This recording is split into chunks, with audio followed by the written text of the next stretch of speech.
Tonight on the Black Channel, we've been talking a lot about politics here lately for the obvious reasons. We've been talking a lot about politics here lately, midterms.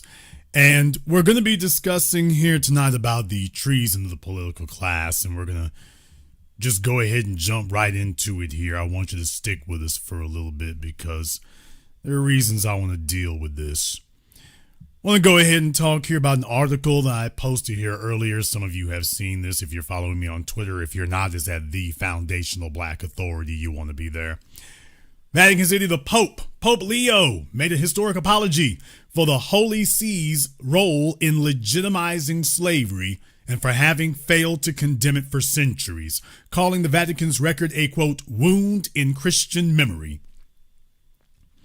Only took you a few centuries, but better late than never, I suppose.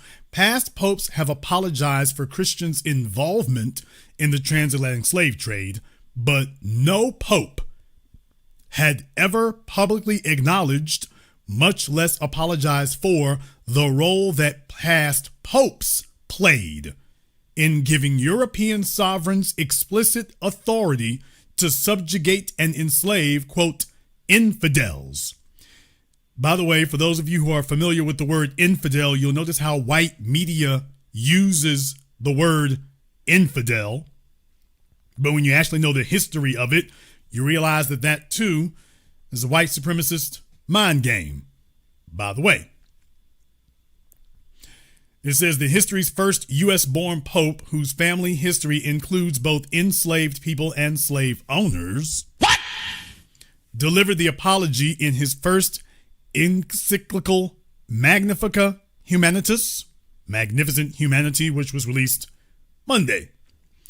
So what you have here is a sitting pope who for the first time is officially apologizing for the Vatican's role, in legitimizing slavery. There's a reason why I'm bringing this up, because understand something, the political class, there are several different levers that pressure them. And even when you have politicians who are overtly hostile to your interests, hostile to your needs, hostile to your demands, you can lean on politicians and apply pressure to them in several different ways. The ballot box is one, financially is another, socially does not wait for an election. You can apply social pressure all the time, and as the society evolves, it is going to put pressure on them to respond in kind. And that pressure needs to be continuous and relentless. Give you an example. This is coming from Black Alpha. Shout out to him, by the way. This video is a good example of applying that kind of pressure. Sir, hey, what are your thoughts on reparations for Black Americans? Oh, I think that we need to make sure that there is opportunity for everyone in America, and there haven't been enough opportunities. For Black. Do you see his eyes? Do you see Governor Beshear's eyes? Do you see his eyes sitting there?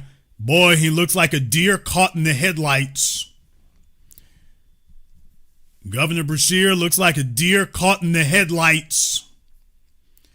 He's looking like, who in the hell let this in? I thought Clyburn had all the field niggas locked out.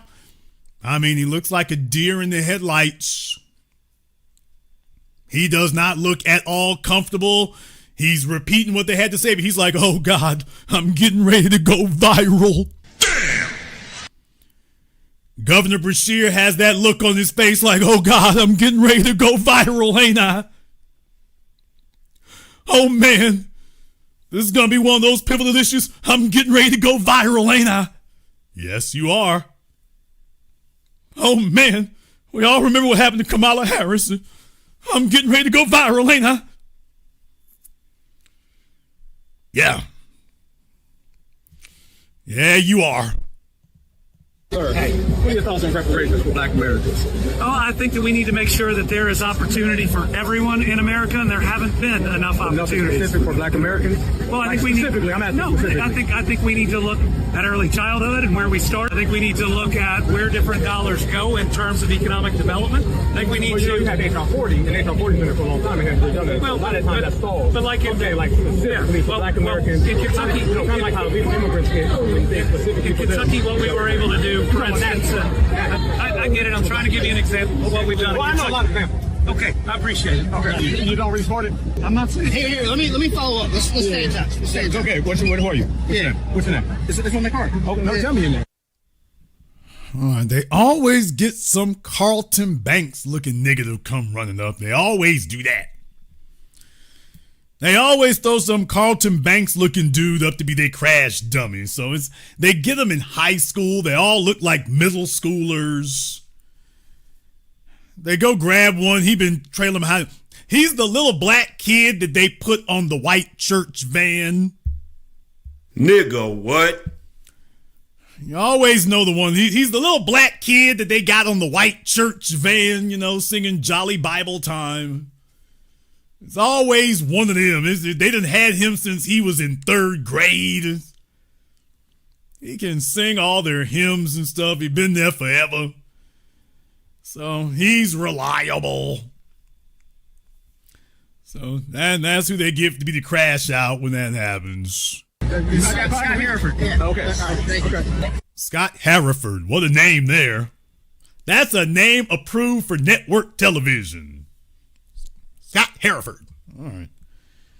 He's approved. That's a name for marrying a white woman. What? Damn! That is a name. I would expect to see that name for marrying a white woman. Right there. I can see that name right there. That's the name right there standing next to Byron Donalds. Byron Donalds and Scott Hereford. So those two got names right there. I can see a chick looking like Heidi Klum, big smile on her face, big teeth, big toothy smile.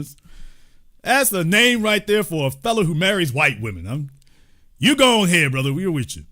So, he doesn't support reparations for foundational black Americans, and y'all seen every single excuse that they gave. And y'all know exactly how it goes. Kentucky, and I ain't asked about Kentucky. I said for black Americans and America specifically, like immigrants get, and then this is the type of things you get from these Democratic Shield conventions. Shout out to Foundation for Black Americans. Grassroots, we're going to continue to press them. They got Clyburn up out of here, but we still right here certified all day. Let's go. All right, that's the kind of thing you want to see there. That's the kind of thing you want to see there. So when they go around and cameras in their faces, the networks can't save you. You're trying to get grassroots support. The grassroots are asking questions. They're asking different things. They're getting put on the spot. Because understand something, people. You don't have a pope talking at this late date, talking about reparations. That is what makes a pope start talking about apologizing for slavery. That tells you that the social winds of the society are telling the Pope that this is the issue, that your legitimacy rests on this. The politicians can run and scurry like roaches, but understand you got a Pope who isn't a politician in that sense.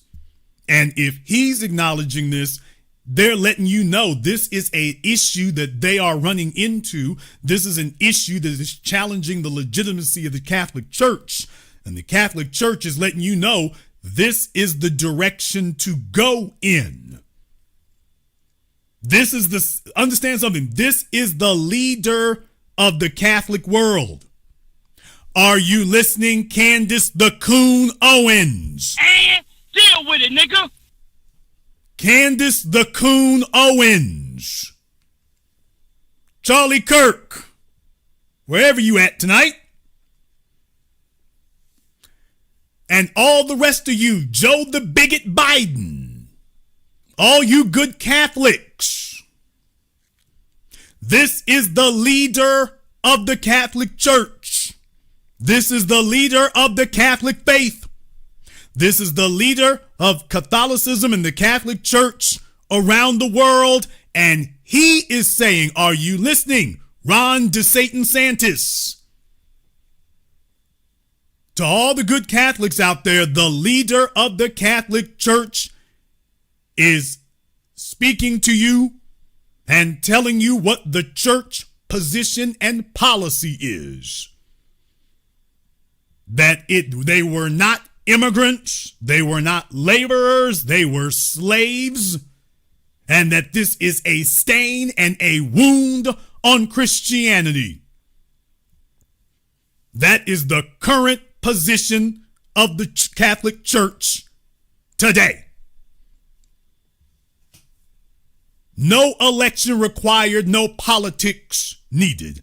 This is the position of the Catholic Church now. So when you have your politicians who claim to be speaking to Catholics, I want you all to understand that this is the position of Catholicism today.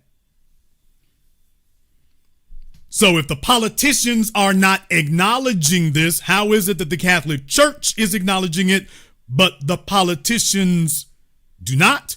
That means that you are running counter and in opposition to the Catholic Church itself. This is the result of a relentless campaign of putting our issues front and center, never backing off of it. We have not let the issue of slavery go, so the Catholic Church and all these other institutions are unable to let the issue of slavery go because we won't let it go. We are demanding that it must be addressed. It will not be swept under the rug. It will not be whitewashed. It will not be erased. So they are responding to it, and the politicians are feeling the heat. The politicians are feeling the heat. They are hoping that they can just sneak by and sneak through and everything will be okay. They're hoping that they can sneak by and sneak through. Hopefully not too many folk ask a bunch of questions here. Hopefully we can get away with that. Hopefully. Not gonna work. If we can just live for yet one more election cycle. If we can live through yet one more. So just understand something there. These folks are feeling what we're saying here. They're feeling it and they're understanding what we're saying.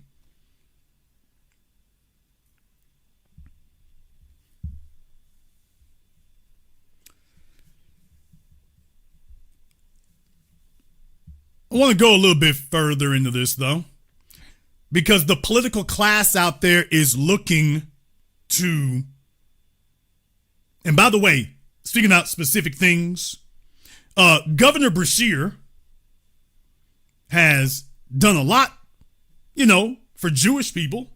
I think that's great. That's wonderful. He did specific things for them. You can go Google them if you want to. Anti-Semitism Task Force, for example. Meanwhile, we are the only victims of violence out here. State-sanctioned, continuous. And we're still waiting for Governor Beshear to bring that energy over here because he does do specific things for other people. Immigrants, LGBT, Jewish people, we got that. Hey, you left out somebody, didn't you, Andy? Left out something, didn't you? Conveniently, you keep leaving out the same group. Conveniently every time. You didn't offer Jewish people, what did he say up here? America, and there haven't been enough opportunities. Specific for Black Americans? Well, I think we need. I think we need to look at early childhood and where we start. I think we need to look. Now, he just said, what are you specifically going to do for black folk? And he said, I think we need to look at early childhood. That's a damn insult. Would he stand in front of AIPAC and tell AIPAC that, well, what we need to do for Jewish people is early childhood? This is what he said. Would he sit there in front of AIPAC or the ADL and they say, what are you going to do for Jewish people? And his response is, well, early childhood. I think we need to look at early childhood and daycare.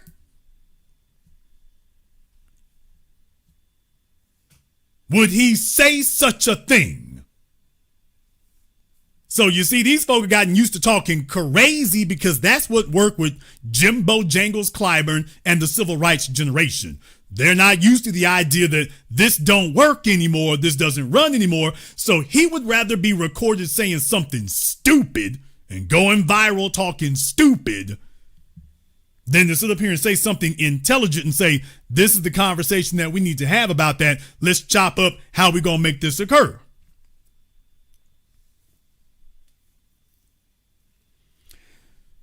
But you all can go Google Governor Beshear.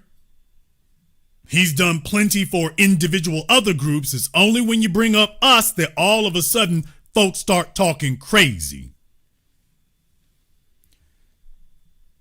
But it goes beyond that, because there are other folks out there who are trying to do the same thing. Other folks trying to do the same thing here. As a matter of fact, here's another video that's catching traction out there. How the Democratic president of the NAACP in Ohio said that we need coalition building with Latinos, and the folk wasn't having it. You can hear it for yourselves. What we can have is that solidarity, because our cause is our cause. We all know that we want to be able to eat. You know, we should all be able to eat, to flourish, to be able to be happy in this city. And so whatever that looks like to you is what needs to be communicated to the powers that be. Solidarity with whom? Could you describe who need to be in solidarity with? I'm confused. For me, that's black and brown people throughout the city. Well, I'm not sure if this is what he said. If it's a numbers game.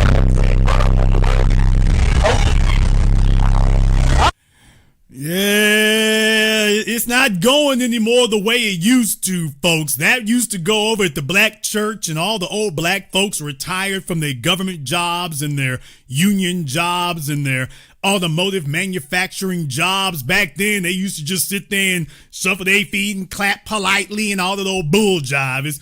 No, now you just go viral the wrong damn way for saying stuff like that. It isn't really a whole lot of patience for that. There isn't patience for that the way that used to be. Read the damn room, dude. Read the damn room. Read the damn room about how the winds of change are coming through, folks. Read the damn room about how things are different now. It's a new day. It's a different situation now. When you start trying to change the subject and bring everybody else into it and cobble them together and all this old mess, it goes like that. It goes like that. I'm not going to say everything I'm thinking right now because, by the way, I just consider it to all be very interesting if we're going to have a black and brown conversation. If we're going to have a black and brown conversation, I'm not going to say everything I'm thinking, but I will just say congratulations to everybody being on code. Congratulations to everybody being on code, making it very clear the NAACP, yeah, this don't fly the way y'all think it's going to fly. It's not going to do that. Not going to do that. Because, if you ignore these things, there's a penalty for doing that. There's a penalty for ignoring these things. There's a penalty for ignoring these things because not everybody gets the damn memo. Not everybody gets the damn memo. Some folks get the memo late, and then other folk apparently didn't get the damn memo at all. They didn't get the damn memo at all. Case in point, hello, Joy Reid, the gift that keeps on giving. They want to come to the cookout, but then they want to lock all the black and brown people up in a concentration camp at the cookout. Nigga, what? Yeah, y'all. How please? Yeah, just right out the gate. They want to come to the cookout, but then they want to lock all the black and brown people up in a concentration camp at the cookout. They want to be cruel. They want to hurt people. They want to see people get hurt. They actually, like Trump, I think that's what they have in common with them. They enjoy the violence. They enjoy seeing people mass incarcerated. They enjoy seeing the arepa lady being thrown to the ground on the street. They want mass deportation, but they also want affection from us. They want our side to love them and include them. They want all the stars to show up for America 250. They want all their favorite Black celebrities to sing and dance for them, but they hate Black people and they hate brown people. But please play baseball for us and entertain us. Okay, I mean, this shot right here literally looks like Steven from Django Unchained. What? Auntie, chill! But I'm not going to go there tonight. Okay, I know I'm hitting y'all kind of fast with a lot of things here, people. I know I'm doing that and I understand that, so hopefully you'll have some patience with me here. But yeah, your political class, this is what they still trying to sell. This is what they're still trying to push. They're still trying to do that. Still. No, they're not gonna let it go. They're just waiting for the heat to get off them a little bit so they can get back to doing what they've been doing. They really just want to get back to doing what they've been doing. Which is whatever the Democrat Party told them, which is, okay, we're going to get back to all minorities and coalitions and Black and brown and Black and Asian. And meanwhile, the brown coalition, there is no talk about us over there. You're not going into any Asian places talking about the Asian Black coalition. Nobody's over there in La Raza talking about the brown and Black coalition. Nobody's doing that. They're not doing that over there. So this is one of these really personal, hallucinatory, delusional, talking to yourself conversations that these folk from the old Black media have with themselves. This is how they kept their jobs. This is how they kept their jobs until you lost them. This is how they did that. They're not the only ones. You see, here's the thing, folks. Nobody minds getting very specific and very granular about who they're going to defend and how they're going to defend them. No one has a problem with that till we show up. Now, for everybody else, folks, I mean, they can flex straight ethnic, straight racial, and I'm talking about they come down the damn middle with it. I mean, they bomb on your ass with it. Case in point, hello, Eric Adams. Damn! Oh, in case you all are wondering, he posted this just this morning. Just this morning. Visited the Rebbe Ohel last night to pray for my family, for the people in New York City, and for a safe, joyful, and successful parade tomorrow. They're talking about the Israel parade, which some folks are complaining because Mayor Mamdani did not attend it. But here is Eric Adams, I mean, doing his best impersonation of being Jewish, clearly. Okay. Hey, is this cultural appropriation? Damn! I got a question for my Jewish friends out there. Does this qualify as cultural appropriation? Or is this legit? Can everybody just wear a yarmulke in this? We're all right? Or is this cultural appropriation? To my folks who called in last night, is this pandering? Is this pandering right here? Is he wearing Chuck Taylors? Nigga, what? Okay, I'm looking at his feet, y'all. Is them Chuck Taylors? Okay, I don't know. But I'm asking, is this cultural appropriation? Or is this legit? Now, if this is legit, these need to be the rules going forward. But I'm asking for a friend. If this is legit or if this is cultural appropriation.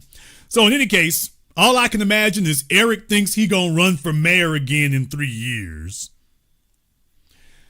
Y'all, I think Eric thinks he's gonna run for mayor or something else again in a few years, so he's trying to get as much AIPAC money behind him as he can. Never saw Eric Adams stand up for black folk like this in New York City. Never saw it. Never seen it. So, okay. You go down to the comments section, y'all. They are not feeling this at all. Some corners are, so they're like, hey, don't worry, we'll pass the bag. But for most other folk here, yeah. Just unadulterated heresy out in the open like this now. Bold. So, yeah, y'all. Yeah, they're not feeling this at all.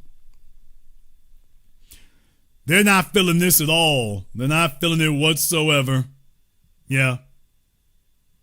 Yeah. Oh, what's this say right here? The yarmulke is not. Oh, okay.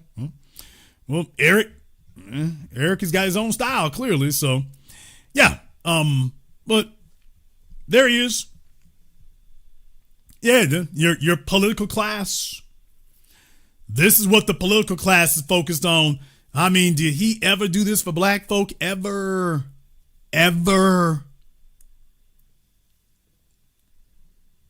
He's out of office, and I mean, he is still stomping 10 toes down, y'all. Where's it coming from? Where's it coming from?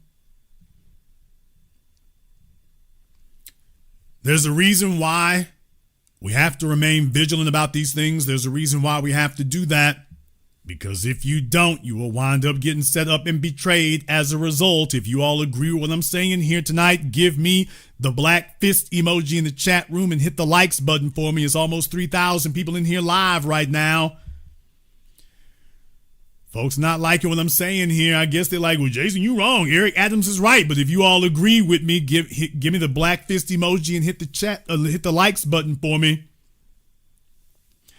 Over 3,000 people in here live right now. I know I'm moving kind of fast on things, but I want to hit all this stuff we need to because, see, there's a lesson for us to learn in here. There is a lesson for us to learn in here because, you see, I've been waiting a minute to go ahead and talk about this. I am not going to leave this unspoken because there are lessons to be learned. And if you don't learn these lessons, you're going to learn them another way. Now, I have talked about this now for a while. I have talked about this now for a while. I've been saying this for a minute. And you're starting to see that other folks are catching on to it and other folks are talking about it more now. You're starting to see this. If you want to go and Google it or if you want to go search it on Twitter, you can do so. Because, you see, I've been talking about this for years now. If you take a look on your screens, I've been talking about this situation, for example, in Jamaica. I've been speaking about this for years. This is what happens when you surrender. And how they're talking about less than 1% of Jamaica's coastline is publicly accessible to Jamaicans. So is it Jamaica for Jamaicans or is it for Canadians, Americans, Europeans? Well, clearly it's not for Jamaicans. Clearly. You can see what they're saying down there. How many police came here this morning? 5 policemen and one with a big old rifle. What did they say? They said we cannot come and swim here. What time of the morning is it now? Early morning, before 9. Yeah. Before 9, yes. See? So the people them go to work from 9 a.m. So yes. Nobody can come and swim before work. Which is so ridiculous, yes. So is Jamaica for Jamaicans or is Jamaica for the Canadians and the Americans and the Europeans? Who is Jamaica for? How many police came here this morning? 5. Right. So this is what you end up with here, y'all. She say, who is it for, baby? Obviously, it's for the Canadians and the Americans and the Europeans and not for the Jamaicans. It's so obviously it isn't. Oh, yeah, and the Chinese. Oh, yeah, and the Chinese. If you think that Kamala Harris and her attitude, that includes her daddy. What? If you think that's harmless, if you think that not being 10 toes down against white supremacy is harmless, if you think ass kissing is harmless, if you think that being off code is harmless, people, this has now become the legacy of Bookman Duddy. This has now become the legacy of Marcus Garvey, the legacy of Bob Marley. This is where we at today in Jamaica. Jamaicans cannot even get access to their own beaches. Not 300 years ago. Today.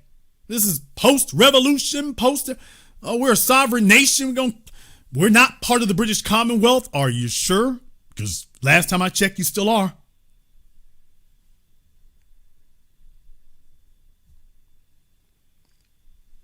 When you got folks who sit up here and try to criticize us, y'all with that pro-black stuff, y'all be race don't matter, race don't matter, race don't matter, and the white folk who done ball up everything are like, hey, yeah, race doesn't matter. That's right. You tell those Negroes from America, race doesn't matter.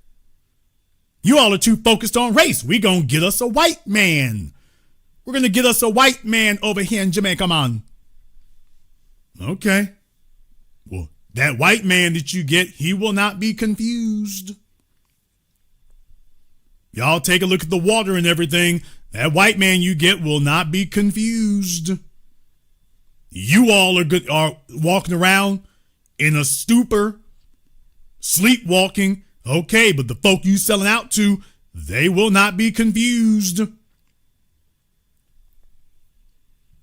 Now, folks, I know you're thinking to yourselves that what you're hearing here and what you're seeing here, that this is about as bad as it could get. But oh no, because you see, I keep my eyes and my ears open. I keep my eyes and my ears open. And I start listening for other things, and there's another video that's going around. And I want y'all to hear this. Patois is not allowed in Jamaican Parliament. The Speaker warns an MP. You can hear for yourselves. So the woman you see in this video did something in Jamaica's parliament, which might just change their whole history forever. Hold on. Standing orders. And I think you are fully aware. And if I have to stop you again during your presentation, you will not get any additional time. So apparently, the woman you see in this video goes by the name Nikisha Betchel. She is actually an opposition MP in Jamaica and also a spokesperson for culture. Nikisha? In Jamaica? Finally, the woman you see in this video goes by the name Nikisha Betchel. Okay. She is actually an opposition MP in Jamaica and also a spokesperson for culture, creative industries, and also information. Now, during a sectorial debate presentation, she decided to open a debate on culture with the first two lines in patois and was immediately shut down by the House Speaker, making it clear that the patois is not allowed and not to be used in the parliament, even though they are in Jamaica where a lot of people speak this particular language. Madam Speaker, me get up this afternoon to make my first sectoral speech for my portfolio. Hold on. Standing orders. And I think you are fully aware.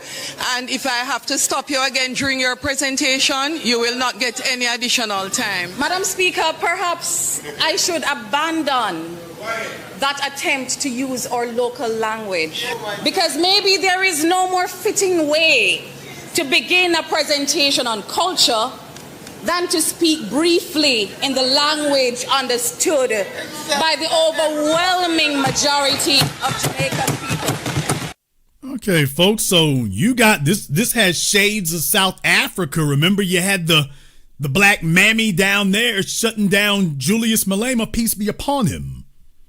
So whether it's on the continent or the Caribbean, the reason why delineation and distinction became essential was we started checking names and checking backgrounds and checking paperwork, and we started realizing there was a pattern in the lineage and ethnicity and the source of the people doing this kind of off-code stuff over here.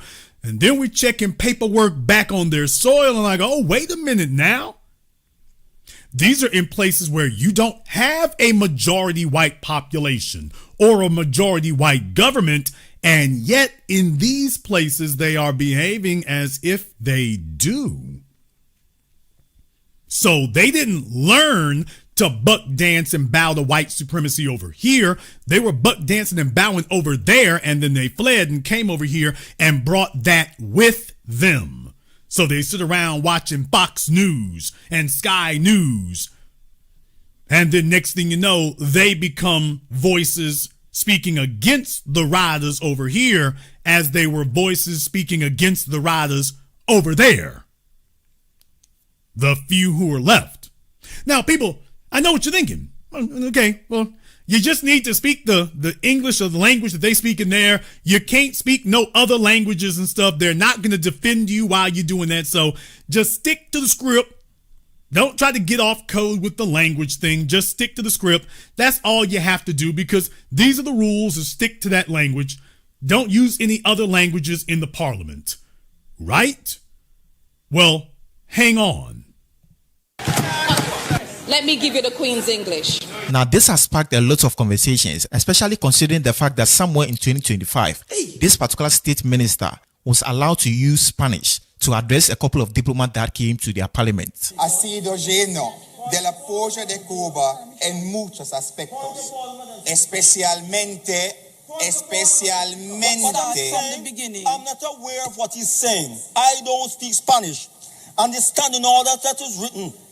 For this house, you must speak in English and English only.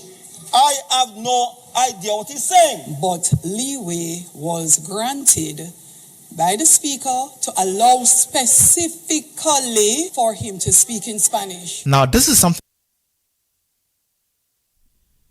Look familiar? This is Miss Don't Speak No Patois. You need to speak proper English up in here. This is her. Another MP say, hey, wait a minute. He's speaking Spanish. Our rules are speak English. Well, I have decided we will allow leeway. So you see, you don't have to have white people to enforce white supremacy. That's what I'm telling you. The lesson that we started learning, the reason why we distinguished, the reason why we started classifying some of these folks and saying, wait a minute, where are you from?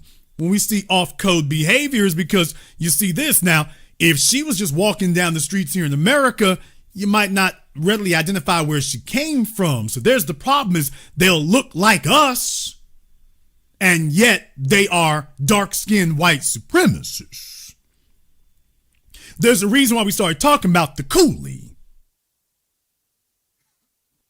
There's a reason why we started getting into the backgrounds and getting into the lineage and getting into the history. There's a reason that we started doing that. Because what we started realizing was that we had suspicions that this was the kind of thing going on. So what I'm telling you all is that they are policing themselves over there on white supremacist terms. This is what happens when you allow your political class to practice open treason. Eventually, it will go into complete breakdown. And then you end up with this. They sit up here and go stick some mammy up there and tell you, ooh, isn't it great we got a black woman up here? Okay, but is she actually black? Because you see, if she's not on code, she ain't black. So they sit up here and grab folk and say, well, they're your color and don't they look like you? And we are not going for they kind of resemble us. We're not going for they got a resemblance. Resembling me don't make me you kinfolk. Resembling us and, well, don't they look like you? Okay, that don't make you kinfolk. You can be an imposter. You could be a chameleon. You could be a double agent. So we're not going for the, well, don't they look like you? No. Let's find out where your head at. Let's see the paperwork. Where you stand on these issues here. How folk act shows you everything. This is why they don't want us having these internal conversations amongst ourselves.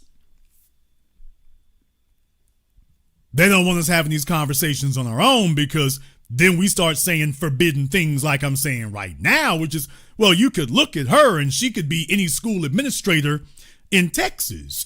No, the biggest white supremacist bedwench is sitting right here. To allow specifically. Especialmente. From the beginning. I'm not aware of what he's saying. I don't speak Spanish. Understanding all that is written. For this house, you must speak in English and English only. I have no idea what he's saying. But leeway was granted by the speaker to allow specifically for him to speak in Spanish. Now, this is something that I would applaud the Ghana Parliament for. I mean, even though English language is used as a standard one to address the Parliament, the use of the local language is not prohibited. I mean, there have been instances where a couple of people were allowed to address the Parliament in their local language. Now, according to this woman, Nikisha Bechel, she did it intentionally.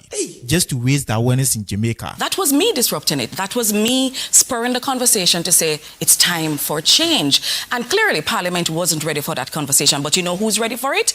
The diaspora. For Read Across Jamaica Day last week, I went to a couple schools in my constituency. I didn't bring an English book about Spider-Man, Superman. I brought Anansi Stories by Louise Bennett. And I was surprised a lot of the kids, they don't know who is Brother Tukuma. They don't know who is Big Boy. They don't know who is Anansi. We're losing it. And if we don't disrupt it, jolt society, then we're going to stay the same. Okay.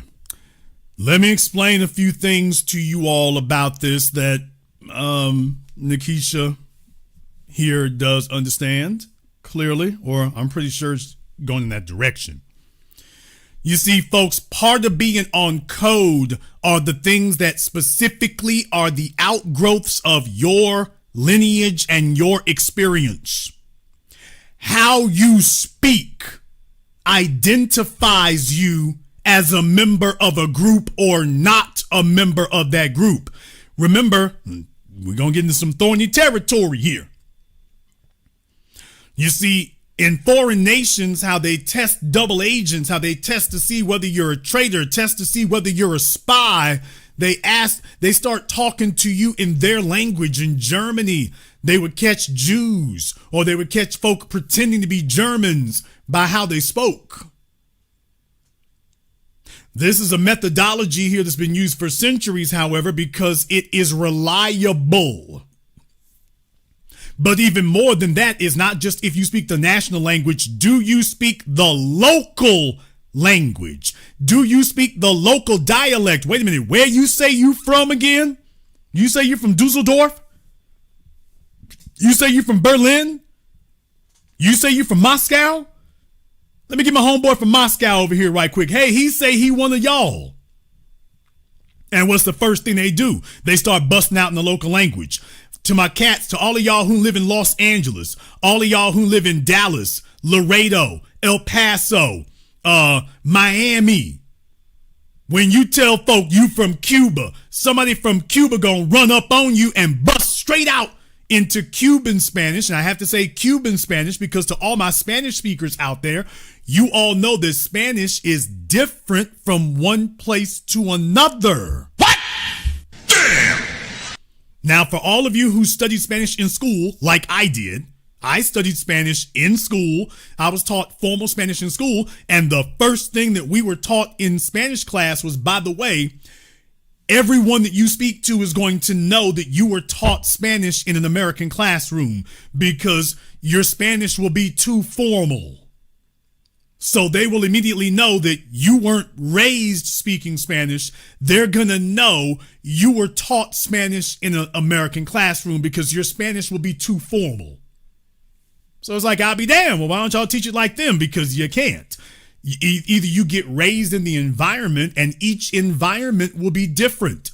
I learned this as a young man. I had a Colombian check me and say, don't compare them to Mexicans. Mexicans don't speak the same Spanish that Colombians do.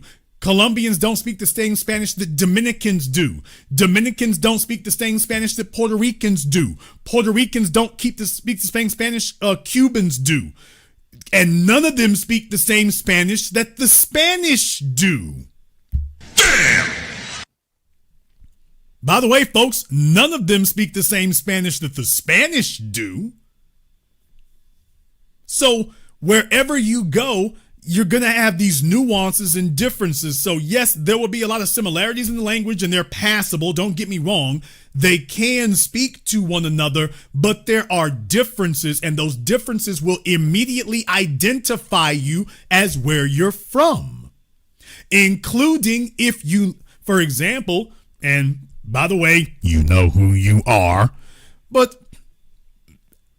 if you're Dominican and you're running around New York, and then you go to one of the Dominican bodegas or whatever, you're speaking and talking to them, but you were not from Dominican Republic, or you were raised in America, so you might have been raised in a household where you speak in Spanish, but it's not going to be the same as them. Especially if you're a Afro-Latina. Especially if you're one of them.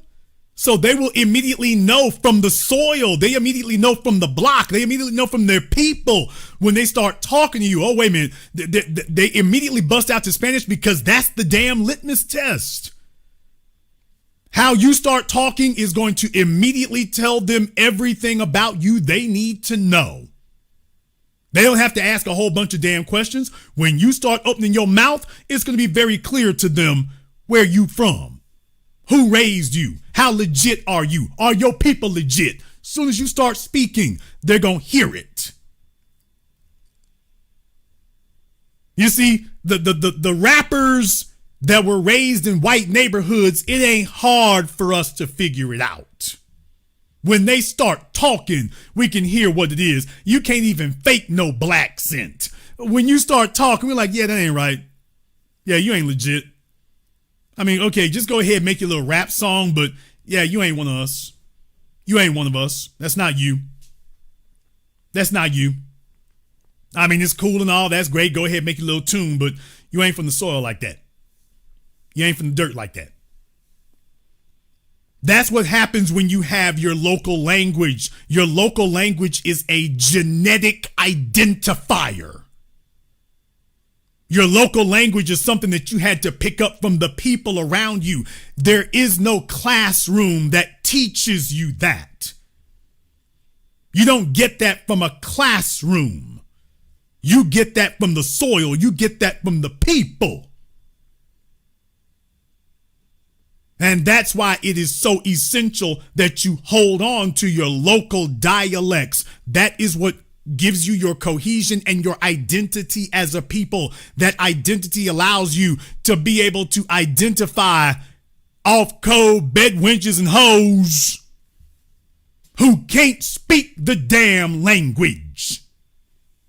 She don't want you to talk like that because she identifies her damn self as off-code, and she know it. Ketanji Brown Jackson. Damn! And your ilk. So they want to outlaw you. Folks want to divorce you from that because they want to destroy your ability to identify and tell who is legit and who isn't. So they want to immediately go to work destroying that and severing that. Your local language is your identity. It allows you to immediately tell who's legit or who isn't. When you see somebody acting off code, it will click for you. Oh, wait a minute. He don't even talk like us. So you immediately start saying, he not like us. Now you start looking through the paperwork and you start saying, oh, Nancy Pelosi brought you here, Obama. Tom Daschle brought you here, Obama. It's not just that you talk different. You don't talk like us because you can't talk like us. Fired up, ready to go. You know, I was standing here and I was watching some people in the crowd in the back there and wanted y'all to know when I came down here to Mississippi, Mississippi burning, I knew what was going on when I came down here, you know, on Edmund Pettus Bridge. I want you to know I shed blood on Edmund Pettus Bridge. I chipped a nail when I was walking across the bridge, but I was there dancing, singing Al Green, and Michelle over here, Michelle was dancing to Dougie. Yeah, when you drag it out like that, it's like, okay, this off-brand nigga, and he's not one of us. Of course I am. I'm one of you. Can't you hear? I'm from Chicago. No, nigga, you running for office in Chicago. You not from Chicago. Yes, I am. I'm right here at Jeremiah Wright's church. Right here at Jeremiah Wright's church, can't you tell? Change is coming to America. So when you start doing it like that, folks, your language is an identifier. Let me explain something to you. Black folk in Chicago don't talk the way that black folk in St. Louis do.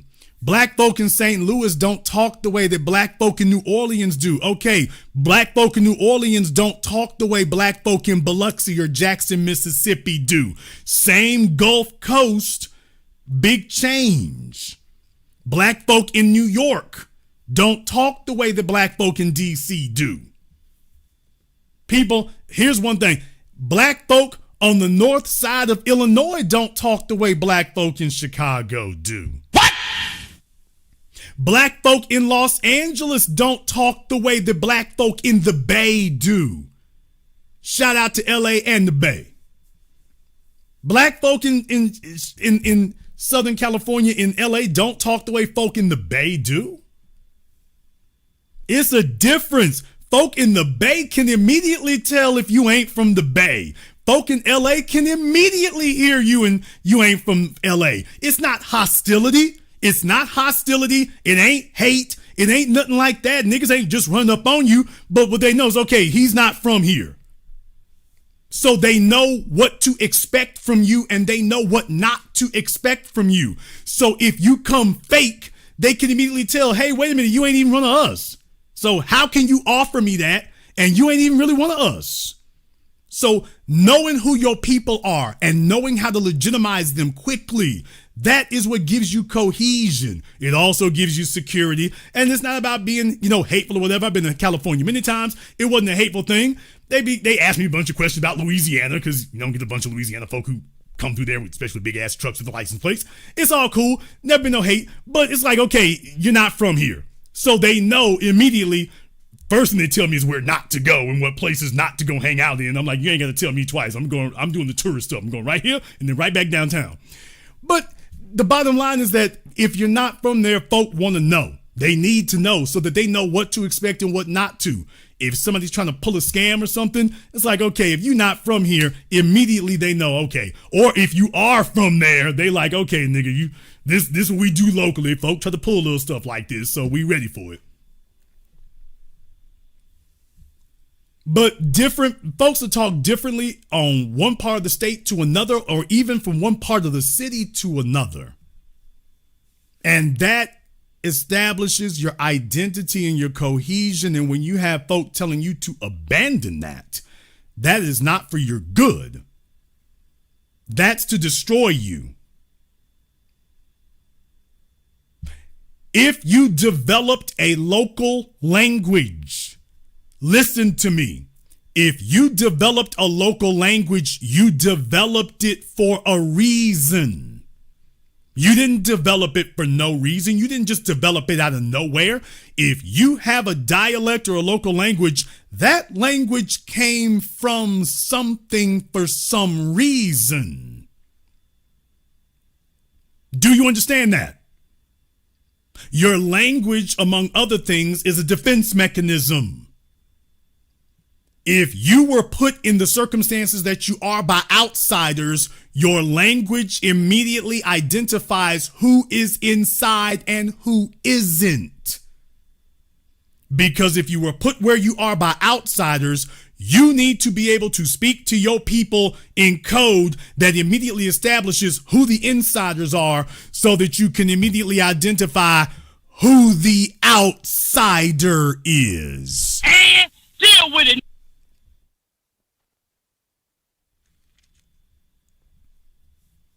You need to know who your people are, because if you were put in a situation and put where y'all at, you need to know who the outsiders are.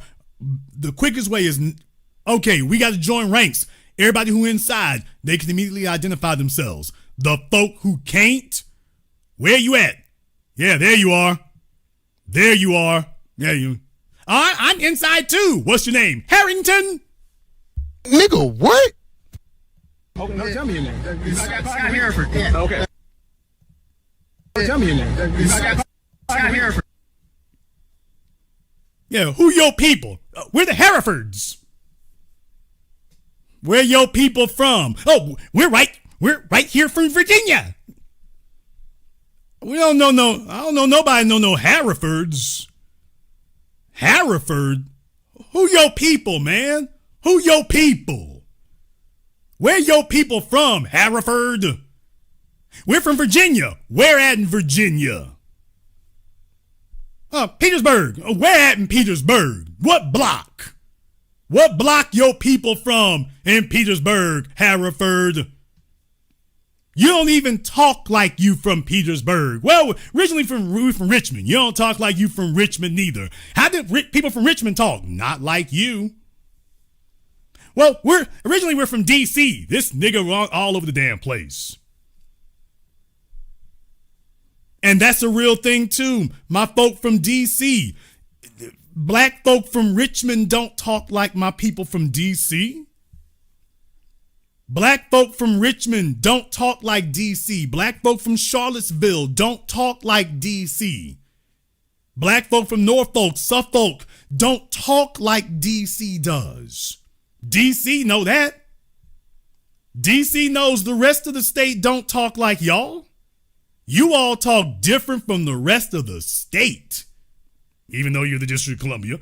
But DC knows, no, the rest of the state don't talk like DC does. Anybody who's visited DC and gone outside the Capital District and go chop it up with the folk, no, DC talks a certain way. DC got a certain nuance to it. So, folks, when you ask me, well, Jason, how do you know where these people are from? And how do you know that from? People talk different. If you all will just listen, you'll start hearing differences. To my folks in Maryland, right up the street, Baltimore don't talk like DC. Shout out to Idris Elba. Shout out to Idris Elba. Idris Elba had to learn how to talk like Baltimore. He fooled the whole damn world because everybody thought he was American. And then hear him in his first interview bust out with that British accent. And he's like, yeah, I had to learn how to talk like that. So even he learned, yeah, you can't just talk, quote unquote, hood. You got to talk like Baltimore. And Baltimore doesn't talk the way New York does, or Jersey, or Atlanta. So you leave DC and go to Baltimore. It's two different. Folk from DC can tell when they're talking to somebody from Baltimore. DC ain't fooled. If you go to DC, they know if they're not taught. They know if you came down from Baltimore. And vice versa. Baltimore knows if you came up from DC. It's no hate, no animosity, but Baltimore know its people. DC know its people. When you start talking, they can tell us you got a DC accent and you trying to tell them you from Baltimore. Baltimore's like, ain't no way you was raised in Baltimore. You must have been a latchkey kid because, we'll be here all day about that, but it doesn't matter what you name it. Philadelphia, Baltimore, Boston, Detroit, you name it. So you don't let people destroy those things, because if they're making war on your language and the way you talk, it's because they're trying to destroy your link to your own identity. And that's the first step to getting you to graft yourself onto theirs. If I can get you to surrender your identity, you will have no choice but to graft yourself onto mine, because you don't have a frame of reference. Next thing you know, you start cooning and buffooning. And then we give you a speaker position at the house to enforce masses' rules and the plantation's rules. Now your children have given up their identity. Please remember, the reason why we survived slavery was because we learned how to talk to each other. We learned the absolute value of speaking in code. We became codified with everything, how we talked, what we said, our singing and the spirituals, everything. We created a shadow society. That shadow society didn't come from nowhere. That shadow society was created as a necessity. And they've been trying to break it ever since. They send in infiltrators. They pay off traitors. They send in imposters. And then they send them sitting around you. And then next thing you know, they're the first ones sitting up here selling every damn body out. They're the first ones coming back and telling, which is why we created the culture against snitching. And every other group has a code against snitching, but then they tell you and me, y'all ain't supposed to do that. Now be damned. Anybody who watched The Sopranos, you saw Tony Soprano do that in season 1.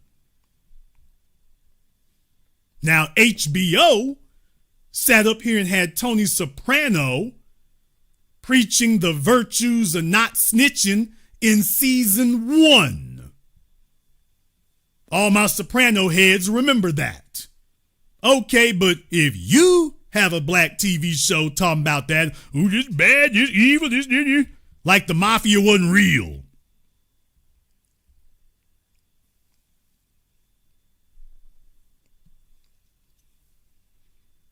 So recognize where that kind of thing goes. The reason I bring that up is because this is how you end up here. Y'all can hop out there with your blue water and your bathing suits on, and you can't even swim in your own water. It's your water, and you got bed winch and hose telling you that you cannot swim in your own water, that it belongs to everybody except you. Your water belongs to everyone except you. This is where you at today. If you allow your political class to sit up here and promote everybody else's interests except yours, if you allow your political class to sit up here and use treacherous language in your presence and keep selling you on it, he has no problem sitting in a group full of black folk talking about black and brown, but they will not sit at La Raza and tell them, hey, wait a minute, what about black folk? And impress that on them. So they get bold with it, and what has to happen is you got to sit up here and make some awkward moments. We have to make it a priority to create some awkward moments, damn being polite. Put some folk on the damn spot, make them feel silly, make them feel stupid, and then show everybody that we all on the same damn thing. We are all on the same thing. That's how you prevent folk from trying to repeat that garbage over and over again. They're going to try it once or twice, but when they get their asses handed to them once or twice, they're going to realize, yeah, you can't really do that.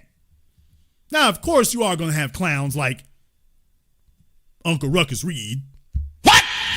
And remember what I taught you all, if you want to know what a black person really believes, just let a white person ask them the questions. If you want to know what a black person truly believes, just let a white person ask them the questions. They will be honest. And when Joy Reid is talking to a white man, it's all about black and brown, and we are the world, and it becomes that. And I'm just like, okay, well, just be honest. Just be honest. That's all we're requiring here is just honesty. So we know who's with us and we know who isn't.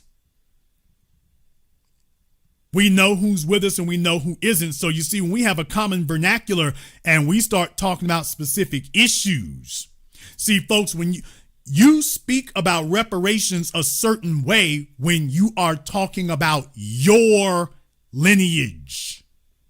When you are talking about your lineage, your bloodline, your people, your history, your family stories about the killing fields of America, when you talk about that, you talk about reparations differently. You're using the same word that the tether over there might use, but you mean it differently, thus you say it differently. See, the tether class, they can't even say the word reparations properly. Nigga, what? They can't even say the word reparations properly. Shout out to Robert Greene and the 48 Laws of Power. When someone has contempt for you, when they're looking forward to your downfall, when you make them say certain things that are good for you, you notice that there's a change in their face. There's a change in their demeanor. They say the word, but they don't say it with reverence. They don't say it with resistance. They say it with resentment. They say it with a sneer of contempt. They say it as if it's a problem and a bother. See, that by making them speak, you can tell exactly where they're coming from by just making them speak. You said reparations, you said it with your whole chest. You said reparations and you said it with reverence. Then you look at them. What do you think about reparations? Well, reparations is like, wait a minute, man, you ain't even said the word right. What do you mean, reparations? I said reparations. That's what I said. I said reparations. No, I said reparation. Yeah, reparations. Yeah, I'm saying reparations. Do you all see what just happened right there? You and he, you and she can have the exact same conversation. You can both say that word and immediately you can hear, you ain't one of us. You're not even saying the word correctly. What do you mean? Reparations, I just said it. You're not even saying the word right. So now I got questions about you because you're not even saying it correctly.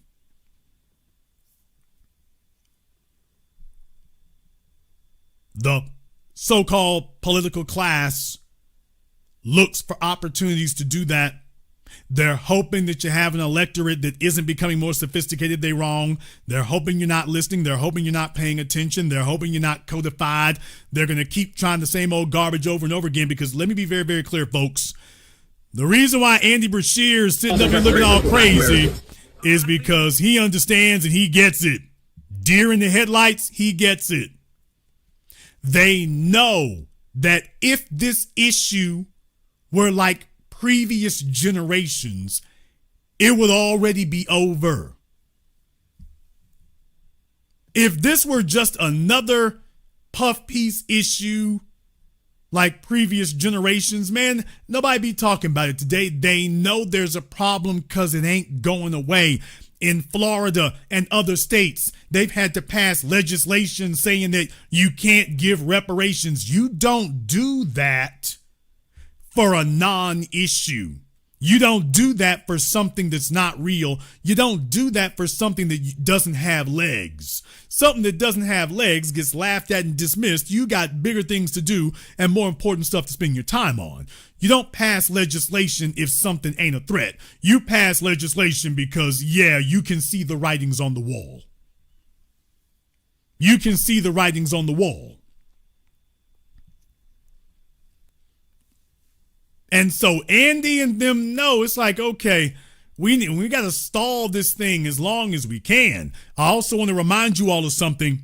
Governor Brashear, did you all notice that his response was radically different than Senator Elizabeth Warren and Senator Bernie Sanders? What?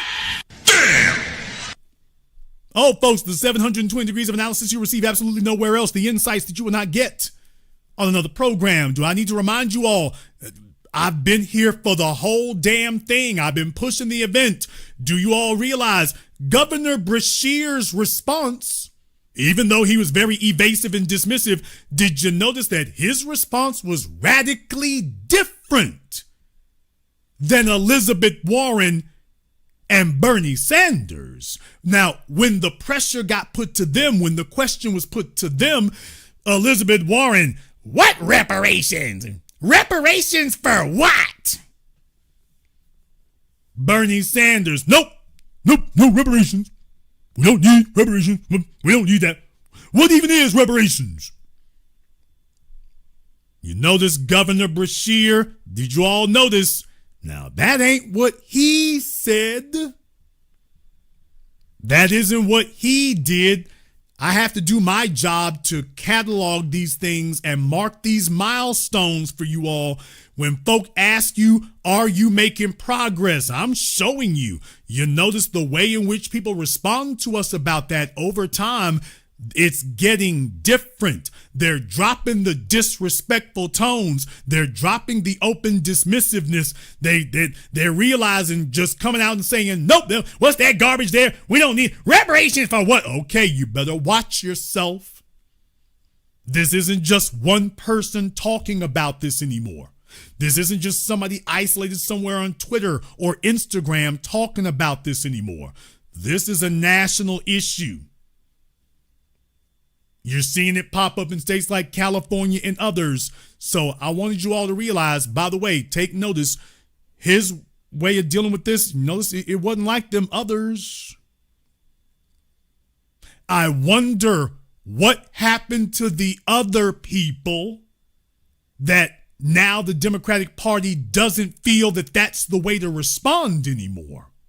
I wonder what happened to Elizabeth Warren and Bernie Sanders, that going forward now the Democrats don't think that's the way to respond on this issue anymore. The Democrats have decided that you better be a little bit softer handed and nicer about that. Even if you're evading it and dismissing it, you better watch how you respond.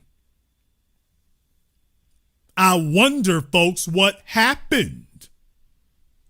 What happened to all them previous folk who were all dismissive and disrespectful? What? Remember Jimbo Jangles? Well, why y'all effing with me? Yeah, folks. Bernie Sanders, reparations. We don't need reparations.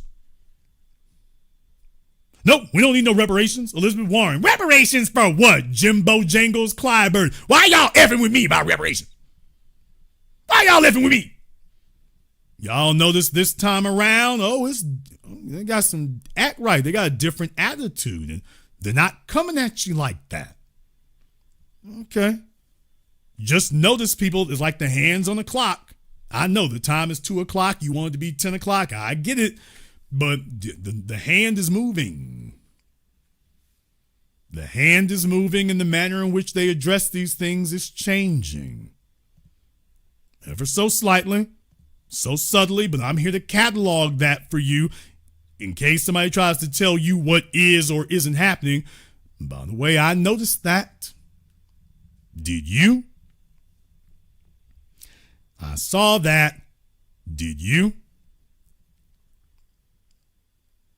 However, you might disagree.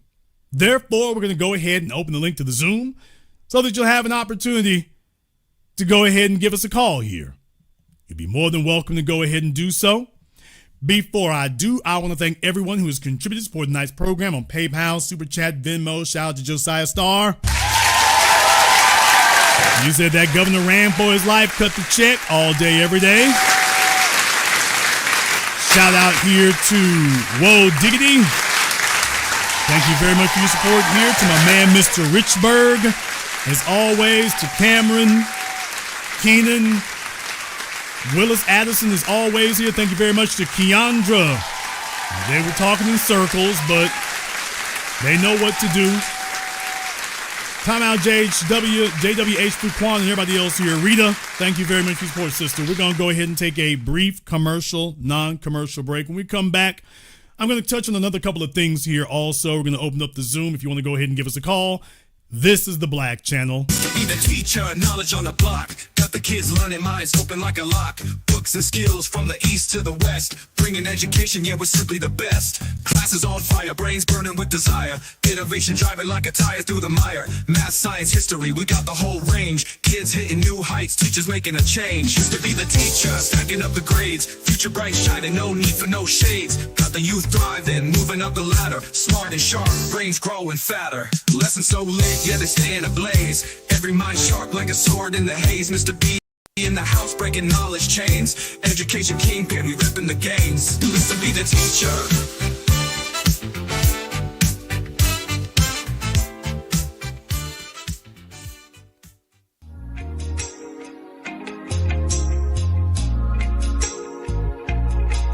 Order yours today to experience all the benefits of Ash Kickin' Body Butter. With skin so smooth and soft, you'll thank us for it.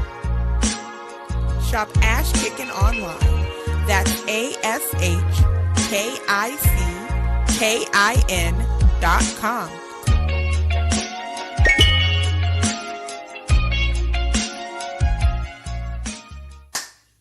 Hi, this is Brenda Starr, creator of Poetry with a Purpose and author of the book Pressed But Not Crushed. Pressed But Not Crushed is an anthology of political poems that address current and historical issues in American descendants of slave population and African American population. The book describes slaveries and its residuals, Jim Crow segregation, social depredation, and other relevant issues to American descendants of slaves and African Americans, including the current political climate that does not address our issues.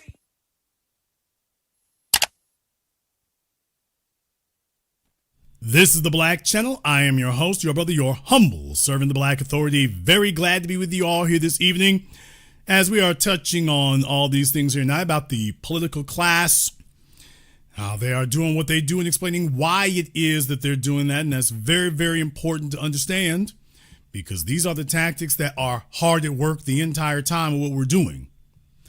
We have to watch them because understand they work for you but they are not working with you. You have to stay on them to get that done. I'm going to touch on a couple of things here in just a moment, but let me go ahead and get a couple of folks up here on Zoom. Folks are calling me in here. I don't want to wait too long just now. Let me go ahead and see if we can get Daryl up here on Zoom. At least we're going to try to here. All right, let's see if we can get Daryl up here on Zoom. All right, Daryl, what's on your mind? Good evening, Jason. Another excellent broadcast as always. Thank you so much. Thank you so much. Man, did you call it or did you call it? That's all I can tell you, Jason. It's been a roller coaster ride like none other. And all of a sudden, everybody laughed at us. They looked at us like we were stupid when we said reparations. All of a sudden now, ain't so stupid now. Ain't nothing to laugh at anymore. No, look, if it had dissipated and gone away, this whole thing, and I said this over a decade ago, brother, do I got to remind you all, it's been 14 years since the murder of Trayvon Martin. That's right. I got to remind you all, for those of us who were there and whatnot, we've kind of kept the fires going and kept it front of mind. But that can deceive you about the passage of time. You're going on a decade and a half, man. You're going on a decade and a half. Yes, sir. Since the murder of Mike Brown, Trayvon Martin, Eric Garner, Philando Castile. I need y'all to remember that it's been over a decade, and in some of these cases going on a decade and a half. Brother, we were supposed to forget about it. We were supposed to move on. We were supposed to find something new. We were supposed to go pick up the iPhone 10, 12, whichever number we own now. You were supposed to go follow the NBA draft. Something else was supposed to get your attention in the last decade and a half, and you were supposed to move on to something else. They were supposed to get a new rapper out there. You were supposed to get distracted. You find something else to do. I said back then, they think that this is a brush fire that's going to burn out and go away, and that is not what's going to happen. This is the new normal. I said this a decade and a half ago. I told them this is not going to go away. You all done started something. This is going to be the new movement. This is the new cause. It will not go away. This is not us being agitated and you throw a little legislation out there, throw a few cops in your jail, and that'll be the end of that. This is an awakening, and this is the new normal. This is the call not of our generation, but of our people. This is the new normal. They didn't believe that. Because they didn't want to believe it, because the ramifications would be horrible. Barack Obama tried to act like it wasn't real. Hillary Clinton immediately found out it's damn real. And they've been struggling and fighting and slipping and sliding ever since. So they didn't want to accept that this was not a fad. Right. And now what they tried to do is sneak in double agents and every damn thing else to change the subject. They didn't think delineation would be a thing that would kick off. They didn't see that coming. Because we've gotten sophisticated, we've gotten agile, and we're moving on that, and there are no sacred cows. So they thought they pulled the same old tricks and send out somebody who looks like us but talks against us, and, oh, well, that'll bog y'all down. They had no idea we go straight to cleaning house, checking paperwork, and tossing niggas overboard. They didn't know it was going to go straight to that. So many things have happened to let them know it's a new day. The stuff that worked for the previous 5 decades, it's no longer working at all. You won't get anywhere with it. I'm not saying it's going to stop them from using the tactics, because that's all they got and that's all they know. But those tactics no longer work the way they used to. That's right. You got that right. I totally agree, Jason. Even the young ones are speaking like that now. And that came from your microphone. And I want to thank you for that, because even though in the homes we say these things and they ask the questions, but it's nice to have a media apparatus that can go to, the kids can go to, the young ones can go to and hear that, because that backs up the facts. It backs the truth up, and the truth back up the facts, and the facts backs up the truth. Right. I mean, and what you just said is very, very important, because I started doing this going on 2 decades ago. I invested in the young back then. I spoke for the young back then. When I was young, when you start hitting this half a century old, can't really be, quote, young like that no more. You might be young at heart, and I've never had a problem with that. I want the young cats up front. The Marcel Dixons, the Afro elites, the black alphas. I have no problem with them going ahead and carrying that banner, because that's what you need. because they got to pick it up for them and theirs. And they can't do that if the old niggas don't get out the way. I'm not here to compete against them. I'm here to compete with them. I'm not here to fight against them. I'm here to fight with them. So I have no problem with that. I got no ego about it. I don't give a damn who's carrying the football. Make it to the end zone, damn it. That's all I'm concerned about. The old niggas are like, well, whoever make it to the end zone can sell the damn ball for a house. What?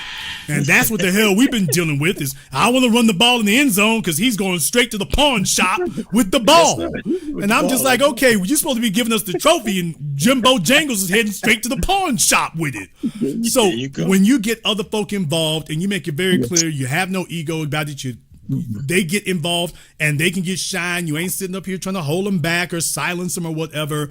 That's the kind of thing that you really need. And that's what's been missing before. They had no idea that we would make that a culture of our own. They didn't know we do that. So I have always championed the young. I still do so today. I will continue to do so to the day I'm dying. And that's what it's going to be. The young folk need to be brought in and inculcated. They need to be scouted. They need to be recruited. And then they need to be gamed up and then sent out to get to work. They got the energy. Just make sure they have the proper speech to it. No, make sure they have the proper talking points. They need discipline, which is kind of hard when you're young. Young folk tend to defy discipline. It's just a fat match until they see what works and what doesn't. But get them out there. Let them out there. Let them work. Let them work. Because here's the thing. We didn't have this before. 25 years ago, brother, wasn't folk running up on Elijah Cummings and Kwesi Mfume and John Conyers. That wasn't happening. Niggas was at the HBCUs trying to take pictures with them. They was acting like the old church niggas, including Gen X, by the way. We had to start shuffling that off. So we started with mine. The rest of them here, they don't even have a frame of reference for the ass kissing like that. But they wasn't doing that. So when you see cats like a Marcel Dixon run up on James Clyburn and the other folks who did that and all these other people showing that they're doing that, this is what we are looking for. This is what we need. They're taking the ball and running with it. Nobody's really competing to be the next Simone Sanders. Nobody's really competing to be the next ass kisser. That's progress. That's right. I'll let you have the last word. Well, Jason, that's tremendous progress. My nephews speak that vernacular. God bless you, because they heard it right from these microphones. And I'm telling you, it's beautiful to hear. You have a conversation with somebody now, young, the ones that are on point with stuff and on code with it, they're sharing that with the young. The young say, dang, man, I get this. I understand what you're talking about. I see what we do. I see why we like this is. I see the movement. They see this. The vernacular has changed. Everything has changed.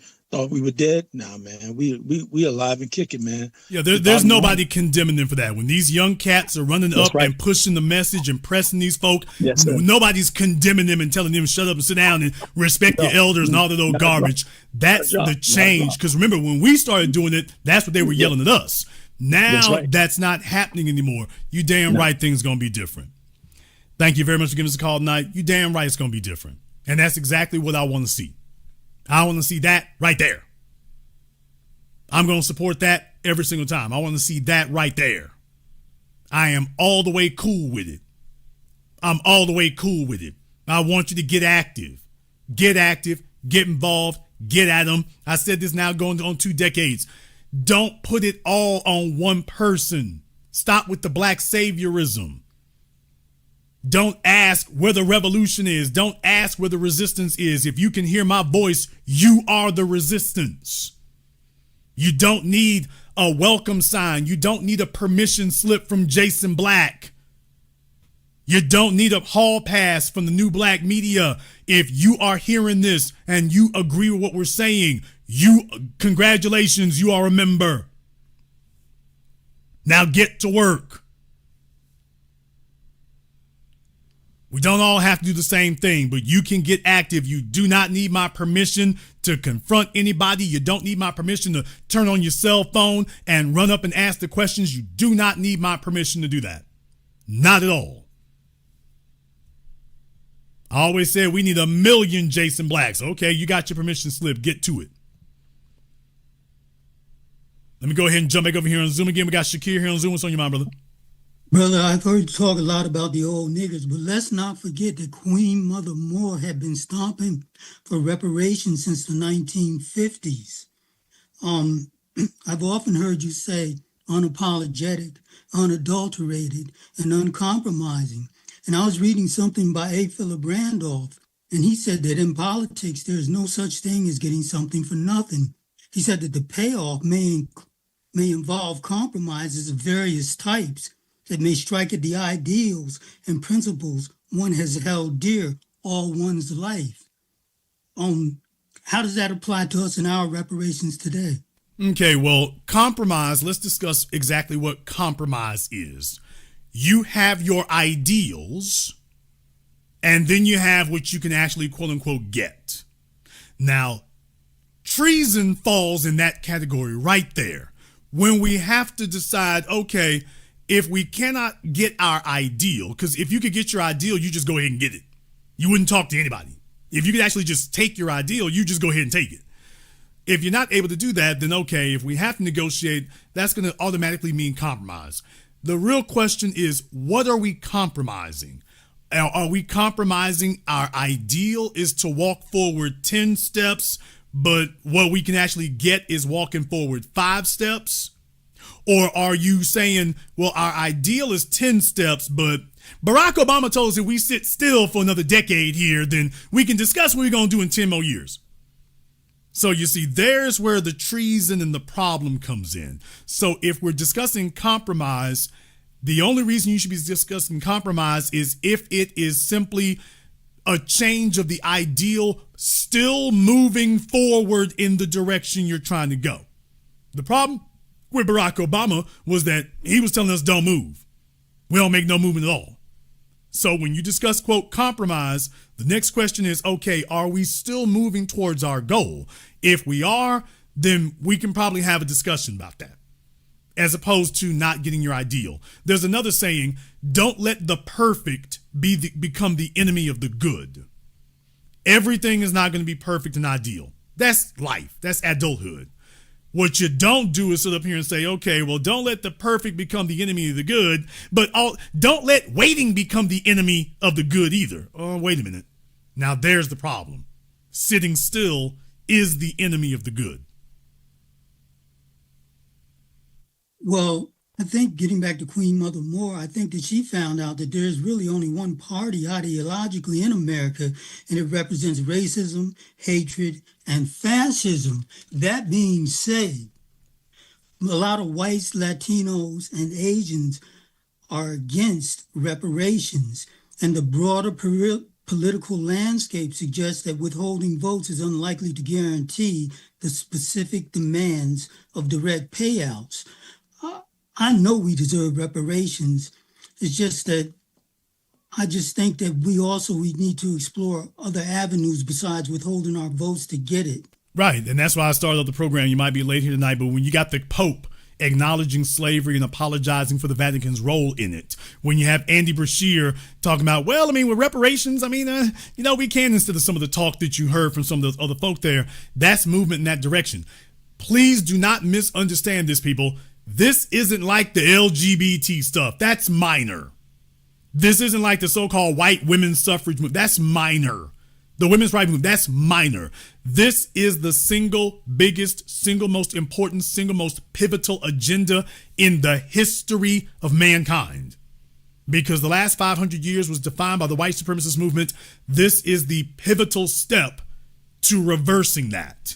That is not going to be easy, quick, simple. You are going to fight for every millimeter, because every millimeter that we gain, that's a millimeter that white supremacy has to give up and will not recover. Yes, it is going to be a knockdown, drag out for every centimeter of this. This is not minor like those other ones were. This is it right here. This is the issue. This is everything.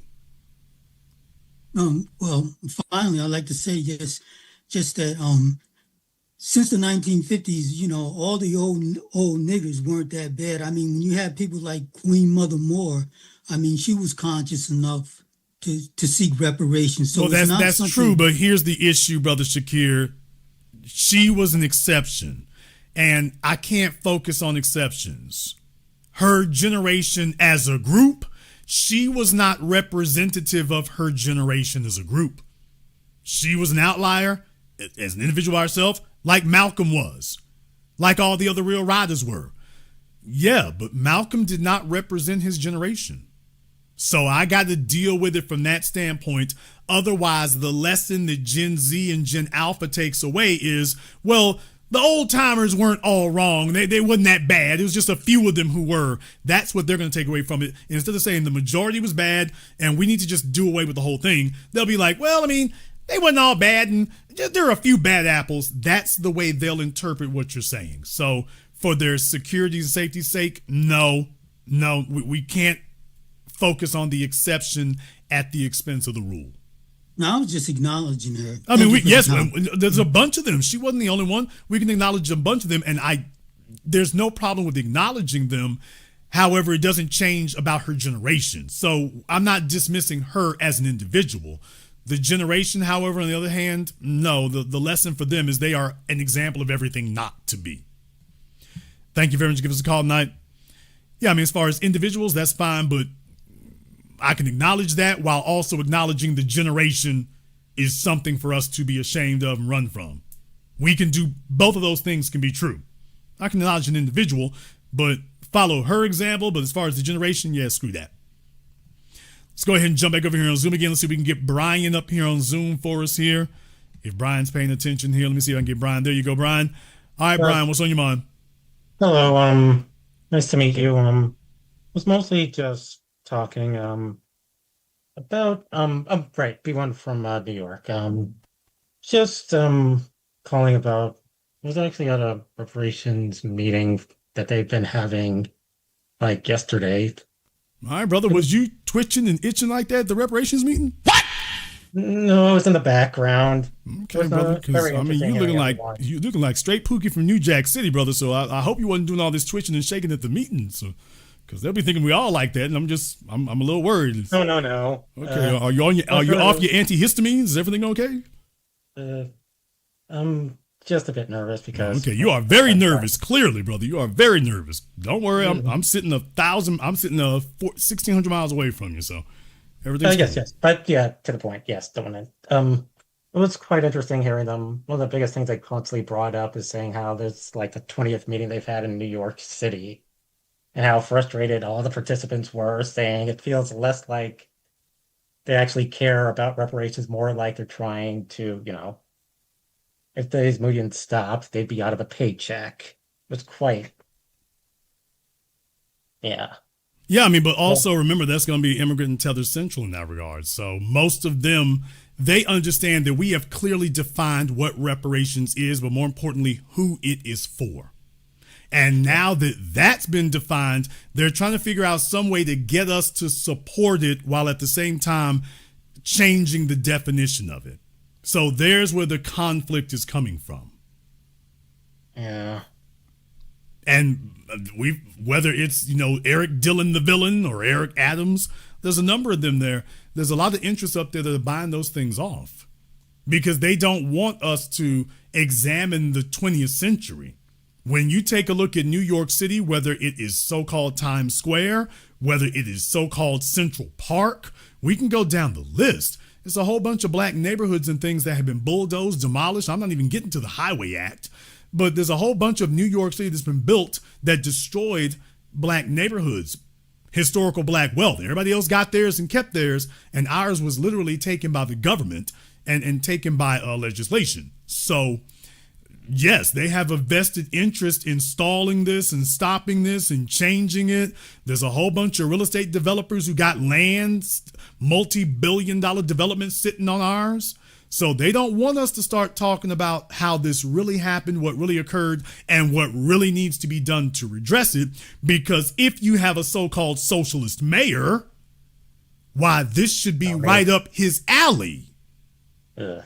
How can you call yourself a socialist and you are not carrying the banner for restorative reparative justice? You can't be a socialist talking like that. I see. To be honest, like I said, it was really, oh boy, trying not to be so nervous. But yeah, well, it's all right, brother. Like I say, just calm down and get ready for the next meeting. Thank you very much for giving us a call tonight. Yeah, y'all, the brothers. like I say, good props for him. I want y'all to stay active. I want you to stay involved. I don't want folks to sit up here and just, be in the old kind of way. So shout out to him. Calm down, brother. It's all right. It's all right.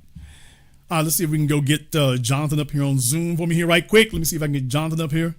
Yeah, y'all, please understand, this is the battleground. This is the place. If this is for all the marbles, do not deceive yourself into thinking that any of this is minor. Every millimeter, this is what changes everything. Look at what reparations did for Jewish people. They know damn well we take everything and do it 10 times. So they have a vested interest in preventing us from making an inch.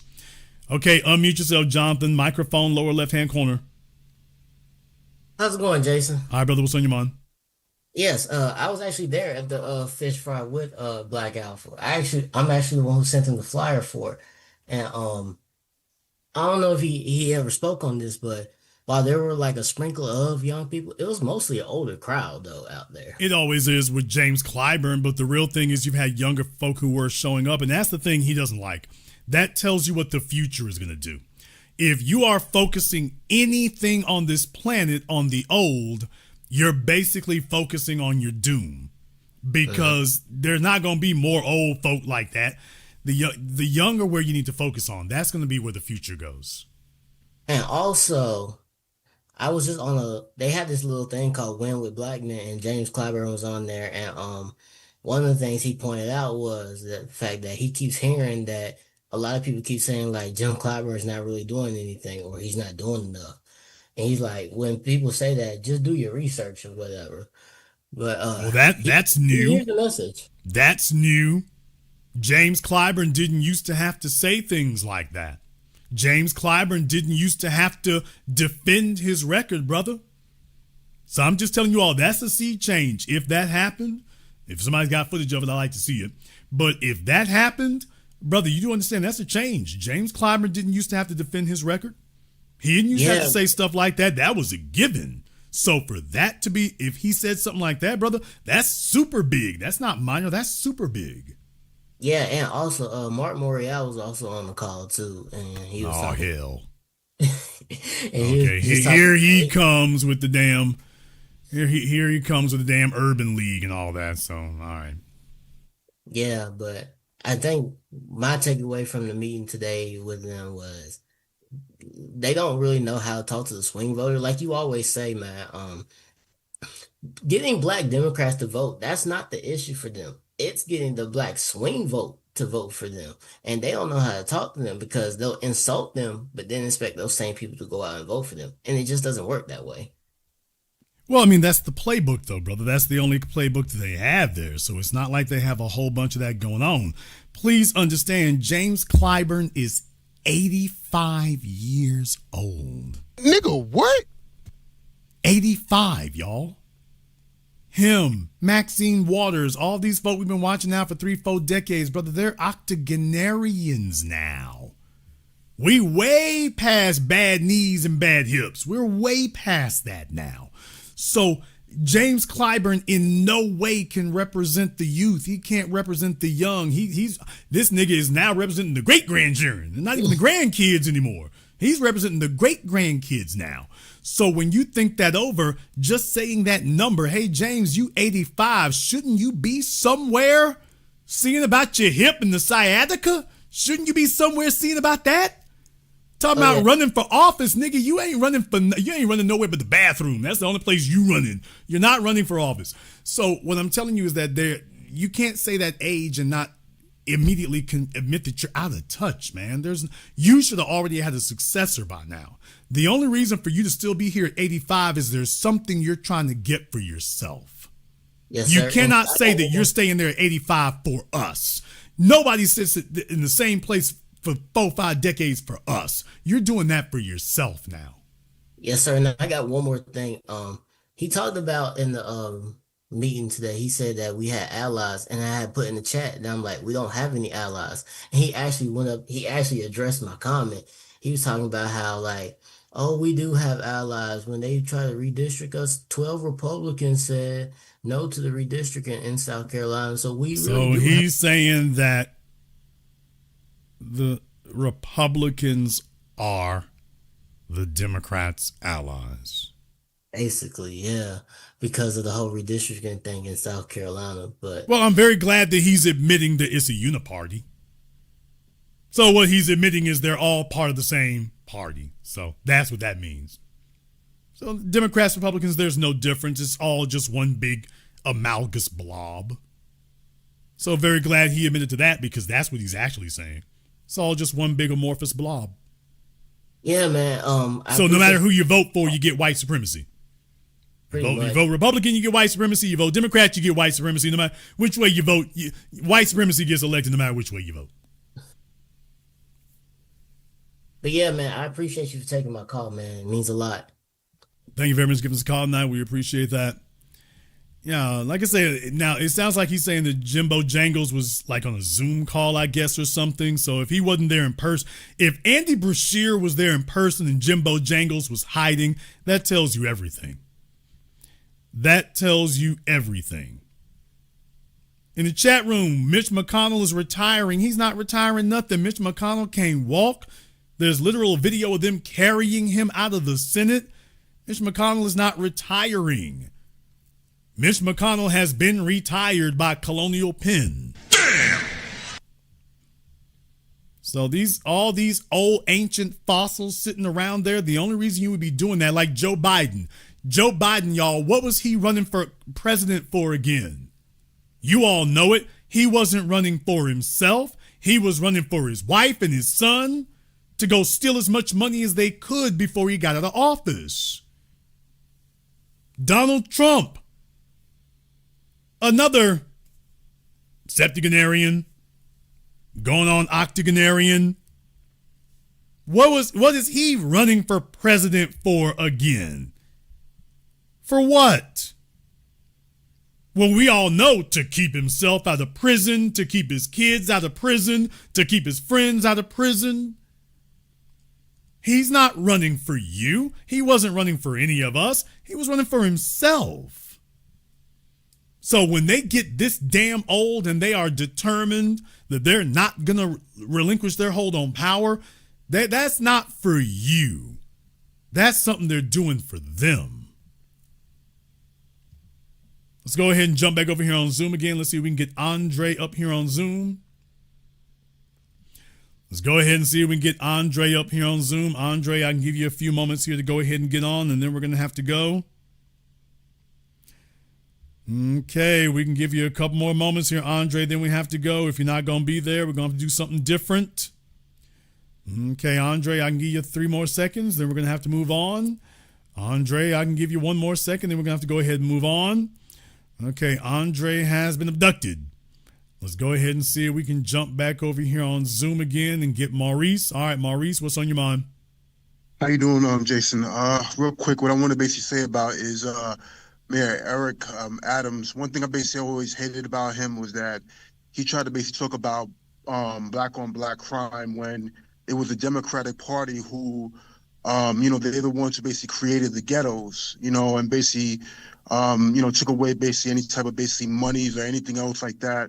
And like I said, I'm not saying necessarily like, like when it came to our people, basically like telling our people to basically go there and pull the trigger, but like it's a Democratic Party that basically created, the gangs and everything else too, by basically trying to basically like not basically have a future for us, you know what I'm saying? So that we couldn't basically like go there and get ourselves together. And then you have basically youth basically like, in acting violent and everything else like that too. And then you're trying to basically go there trying to talk down to our people, you know what I'm saying? Like, brother, here's the thing is that we have to change our mindset and our reaction to those things, that we don't listen to that.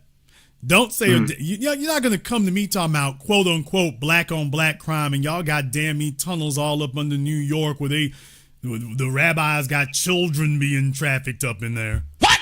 Yeah. I'm like, Eric, have you figured that? Have you fixed that yet, Eric? Because we ain't got no tunnels yanking the kids up under here. We ain't got no tunnels doing that, Eric. We ain't got none of that. So, Eric, before you come talk to us, have you sealed off them tunnels yet? Or are they still open? Yeah. Are they still open, and are they still open for business? I need to know the answer to that. So nobody can talk to me, none of that. You can't say a damn word to me. You got Wall Street robbing every damn thing moving. Let me explain something to y'all. Any, quote, black thief you name, this fella here, he is not a pedestrian. He is a primitive. What?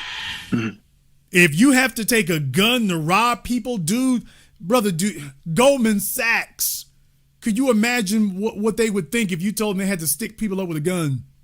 It's like, man, we couldn't pay for our breakfast if we had to do that. Yeah. No, we're going to rob your pension. We're going to rob your 401k. We're going to bankrupt your family. You're going to lose your ass, and it's going to all be legal. I have to remind you all, the 2007-2008 financial crisis, that was created specifically by your investment banks. If you tried the exact same thing, your ass would be in jail for the rest of your life. If you had done the exact same thing that Goldman Sachs did, they were creating, for those of you who remember about the derivatives, and they were selling their customers on these derivatives. So like you had that movie Margin Call, which basically was a dramatization of that. They were selling their customers on derivatives they knew were garbage. They knew they were worthless and were selling it to them at a high price while they were telling their customers to buy it while they were selling it. Yeah. They created these things, told the customers, here, buy this derivative. Oh, these subprime mortgages. Yeah, go ahead and buy that, while telling the customers buy it. And at the same time, they were selling it. Now, anybody who works in financial services know you have something called a financial fiduciary responsibility. Yeah. That's direct violation of fiduciary responsibility right there. Forget, conflict of interest, which it is. That's violation of conflict of interest, violation of fiduciary responsibility, whole damn 9 yards. Nobody went to jail. No one went to jail. No one got indicted. Kiss my ass thinking that you will ever lecture me about crime. What the hell was that? If that's legit, kiss my ass thinking you will ever have a discussion with me about, quote, crime. Because so far as I can tell, crime is legal. So the fact that these fellas over here may be more brazen, okay, according to you, crime is legal. You got Donald Trump violating the damn securities laws every damn day. A cryptocurrency from the president, that's illegal. You can't do that. That's the definition of insider trading, brother. That's apparently crime is legal now. Okay, well, if it's going to be legal, it's going to be legal for everybody. It's not going to be legal for just you. If it's going to be legal, it's legal for all of us. Okay, that's what it's going to be. So we got nothing to discuss at that point. If you are not going to deal with this guy over here stealing billions, don't say a damn word to me about somebody over here stealing hundreds. That does not mean we don't need to deal with that. That's not what I said. What I'm saying is you're not going to lecture me about this being a racialized thing. Furthermore, we're going to delineate, because what do you mean by black? I need to find it out right quick. Because if these are people that you brought over here, Eric, if these are folk you brought over here, it's like, oh, wait a minute now, we got to put this on you, Eric, don't we? Because you were welcoming them getting off the buses.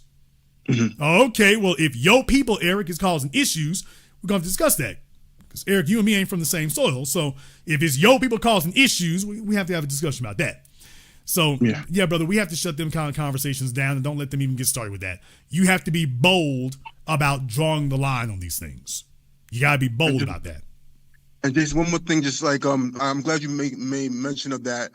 But also, basically, when it came to the 2008, I definitely know about how our people were trying to basically purchase homes and everything else like that too. And when it came to Bush, he was trying to basically I think get like zero down payment and everything else like that, and trying to basically these different investment banks, other different agencies trying to basically like take advantage of our people, and that's basically what caused the crash. And then they basically trying to like foreclose on homes and everything else like that. So every time that we try to do try to get ourselves together, it's just like they don't give any type of room or any type of resources for us to basically even be able to make any type of inroads. Well, yes, because the issue is for like in 2007, 2008, they were offering you, quote unquote, an asset.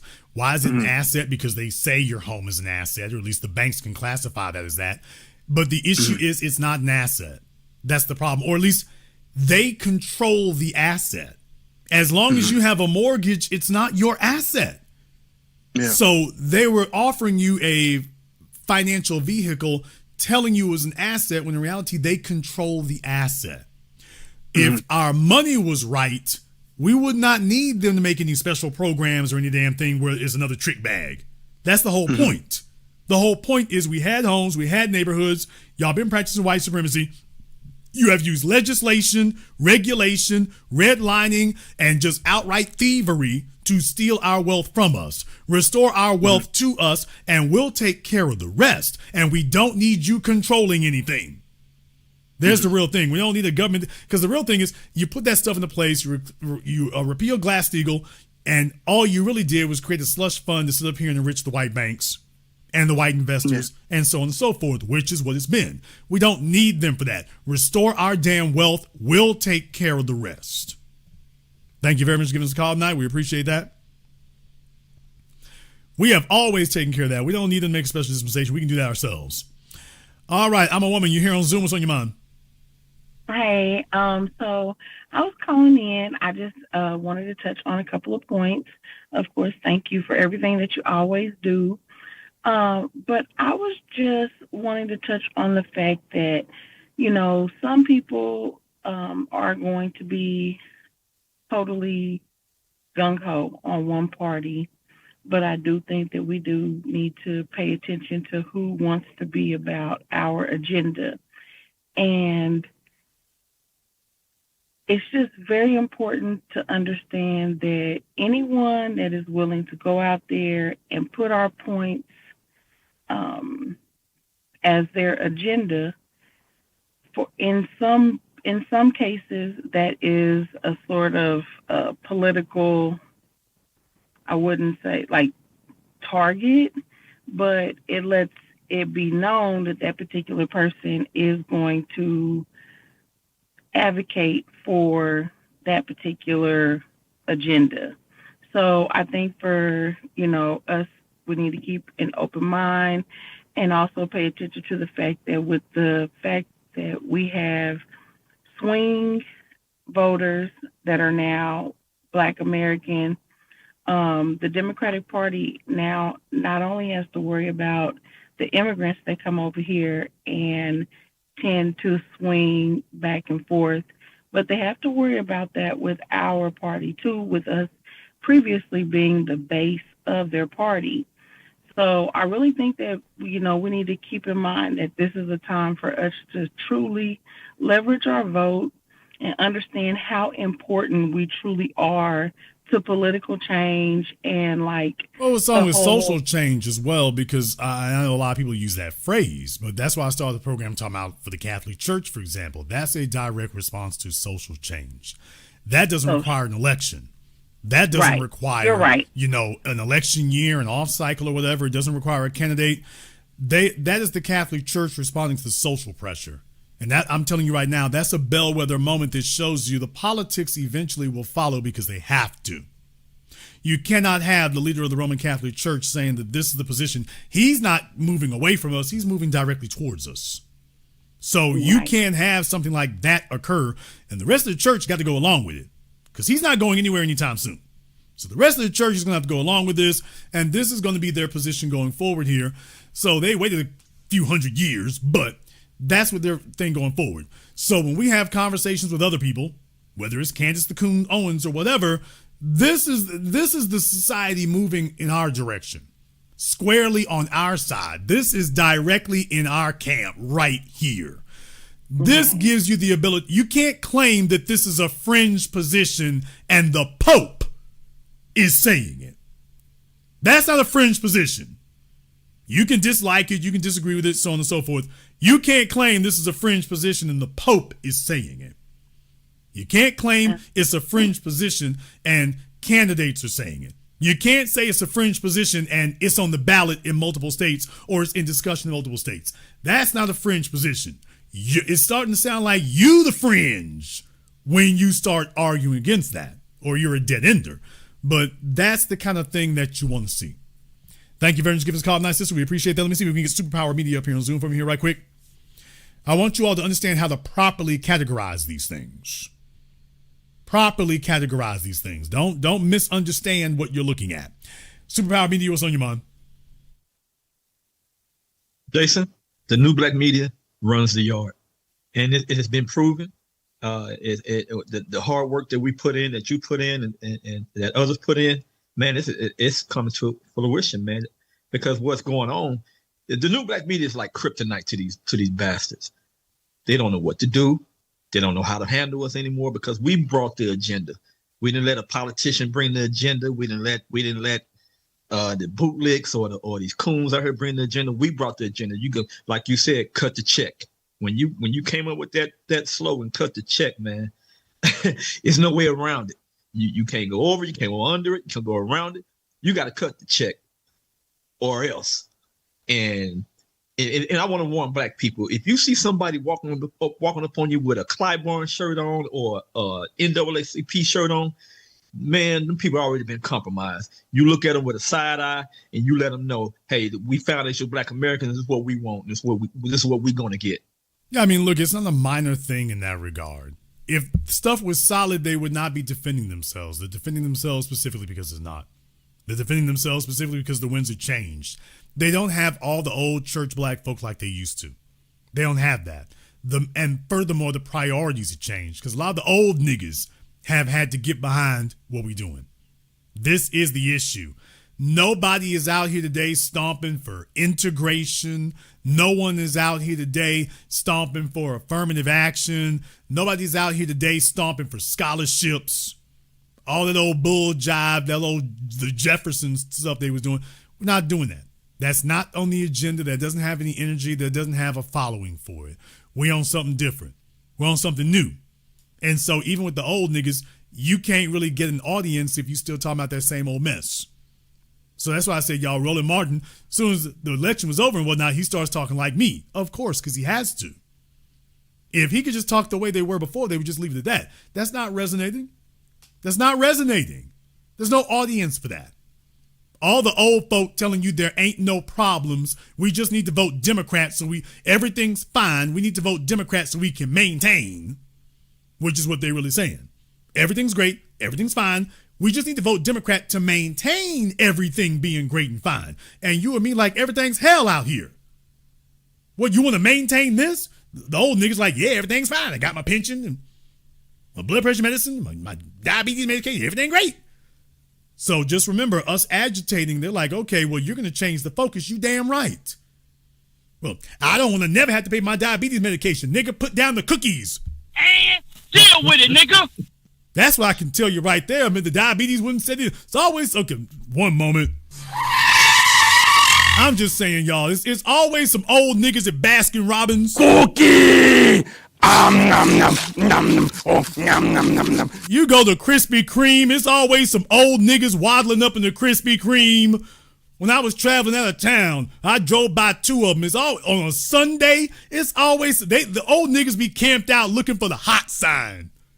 They be camped out waiting for the hot sign. Them niggas can time it. That's not young people. When's the last time you went to Krispy Kreme and saw somebody under the age of 30 standing in line? That's an old nigga game right there. It's a bunch of old niggas. They stopped. I saw them. It's like four of them getting out the car with their walkers. I'm like, who's going to carry the donuts? Y'all hands is full. Who going to carry the donuts? And couldn't you just go through the drive-thru? No, they stopped and parked and got their slow asses out. I'm like, y'all gonna let in all the flies. Okay. So that's old people, y'all. No. So it's like, then going talking about the diabetes. I'm like, okay, this nigga walking out with 2 dozen. In direct contravention of your doctor's orders. Anybody in here who is a doctor or a nurse, you know damn well them old folks show up in your office swearing up and down. They doing what they supposed to do. You can see the damn chocolate filling on the nigga fingers. What? And he's swearing up and down. He's following your instructions. I ain't eating nothing I'm not supposed to. Go look in his damn car. It's going to be wrappers on the floorboard. There's going to be cookie wrappers on the back seat. They're going to have a big ass Coke can and damn cup holder. Y'all go by Whataburger or Burger King. It's not really, the young folk be in there fighting. The old folk be in there eating. Welcome to Good Burger, home of the Good Burger. Can I take your order? I mean, you don't see the young folk riding the motorized cart around Walmart. That's the old folk doing this. So, hell yeah. Y'all go walk by the pharmacy. There he is. There he is. They got the Walmart. You used to be able to walk through the pharmacy and whatnot. I used to be able to go pick up my protein shakes like I needed to and what. Be able to go get my gold standard whey protein like I used to be able to. Nope, can't do that no more. They got a big ass bench sitting over here. So between the Mexicans and the old folk camped out in the pharmacy now, it's like, okay, I got to go. I'm gonna have to go to Walgreens or something because you used to be able to just get in and get out. Now it's illegals over here, old folk over there.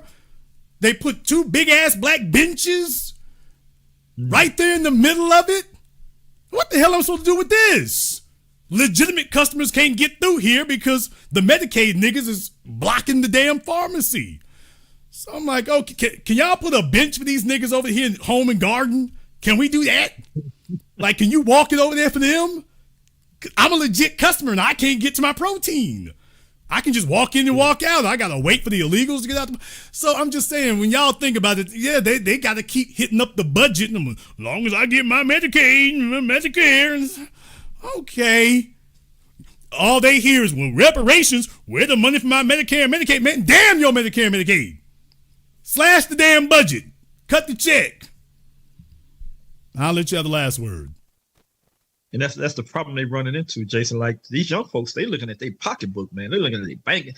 They looking at, wait a minute now. I can't afford a house. I can't afford a car. The rent's too high. And you sit up here telling us we can't get money when you about to give the J6s reparations? Man, please. The Democrats, they're gonna have to come with they're gonna come with it because they can't roll up on us like they used to. And the new black media, man, we stomping in the yard, man. Be one, Jason. Be one, brother. Thank you very much for giving us a call tonight. Yeah, if y'all think about it for a few moments, them old niggas is like, wait a minute now, reparations fund? What about my Medicare and Medicaid? What about my diabetes medication? Okay, what you need is some water and some greens and to walk 2,000 steps today. That's what you need to do. While you sitting in the damn house waiting for the Price is Right to come on. That's what you need to do. You sitting in the house watching Colonial Penn commercials and the Price is Right and some damn soap operas. Get your ass off this couch like the doctor said. They sitting at the ice cream store. A bunch of damn old niggas sitting at Long John Silver's. Every time when y'all go to Popeyes, when you go to Bojangles, when you go to Five Guys, it's old niggas Dunkin' Donuts, it's old niggas in the drive-thru and old niggas. Y'all all have to wait for them. That 400-pound woman riding on the damn motorized cart at Walmart, y'all take a look at it. That's why they give them little baskets. That's good. How the hell is she that big and the basket's that little? Damn! She don't even got a regular shopping cart. So it's like, wait a minute, they gave you this little old hand basket. How the hell you this damn big with this little ass basket?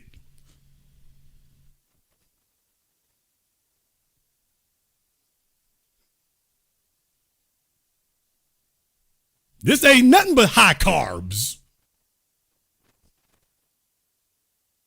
I'm just saying.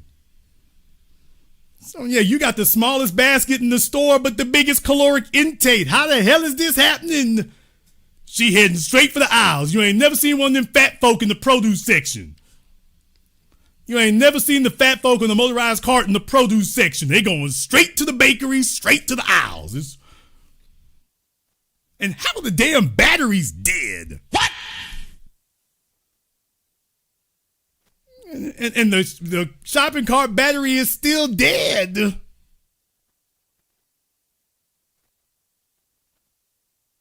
This heifer went 4 aisles in and the cart battery come back dead?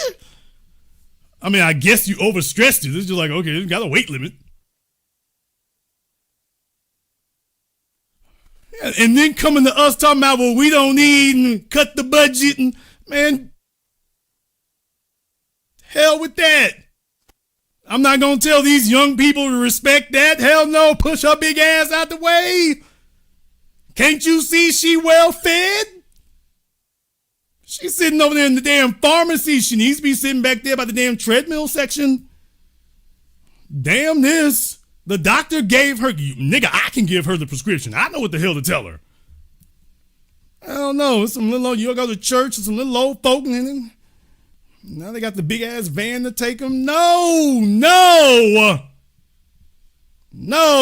Cut the damn budget and cut the check. Y'all done ate enough. You fed. Let me go ahead and get over here on Zoom to Devontae. What's on your mind, Devontae? What's going on, Jason? Like always, good show today. I just had a question pertaining to the reparations. I wanted to know if you really think the government will ever give FBA's reparations. Yes. However, this will be the single biggest, hardest fight in American history because this goes at the foundation, pardon the expression, if you will, of everything. Mm-hmm. However, just understand this will be the hardest fight ever. This is not going to be quick, easy, simple. It is not. This is as far as they are concerned, this is a complete refutation of literally everything that America was established for. Because America's identity is white supremacy. And what is white supremacy? I've educated you all about this. I'm going to remind you one more time. What was the whole purpose, brother, of the last 1,000-year European campaign for global dominance? What was its purpose? Its purpose was a permanent white aristocracy. A permanent white hierarchy. From now till the heat death of the universe, white people will be up here, and black folk and everybody else, you're going to be at the bottom. And it will be frozen in place and remain this way permanently. And that'll just be what it is. Now, what we are discussing is the deconstruction of that. Well, that was the whole reason for doing this. So they are not going to let this go quick, easy, cheap, free. Not, because this is everything. This is for all the marbles right here. You can't have a permanent white aristocracy and at the same time have an empowered black contingency. You can't have those two things. I agree with you on that. That's why I was wondering if reparations would ever be given based off, like you said, white supremacy's main goal is to keep us down. I was thinking that maybe it would be a talking point that we can use to get other things, since I would assume, like you said, it's going to be a long battle. So we could at least use reparations as a talking point, as a carrot for them to be satisfied that we are quote unquote satisfied. Well, look, reparations is a metaphor, and it is also a code name for tangibles. I feel we are not discussing symbolic anything. Scholarships are symbolic, brother. What the hell does that even mean? Well, get this scholarship, and at some point in the future, you'll extract some value. Damn that. Bring the value up front. Damn that. Well, if you get a house in 30 years, you get some equity. Damn that. Bring the valuables up front. Mm-hmm. Bring the tangibles up front. So what we're saying is that's a metaphor for tangibles. Everything from here on. When you talk to every other group, y'all coming to them talking about tangibles up front.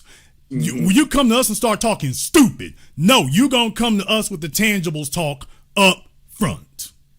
That's what it's gonna be. I got you now. That make most sense. I was thinking too closed-minded when I heard reparations, but like you said, that's I've always called it reparations across the board. I want you all to understand what it is. Yes, it's cash payments. It's also restorative, Bruce's Beach. It is also historical, the Freedmen's Bank. It is also social, the Highway Act and what you took there. So there's many different ways we can do this. What we're saying is that these things need to be tangibles, specifically directed and addressed to us. How you call it, listen very carefully, brother. How you call it and what you call it, I give not a damn.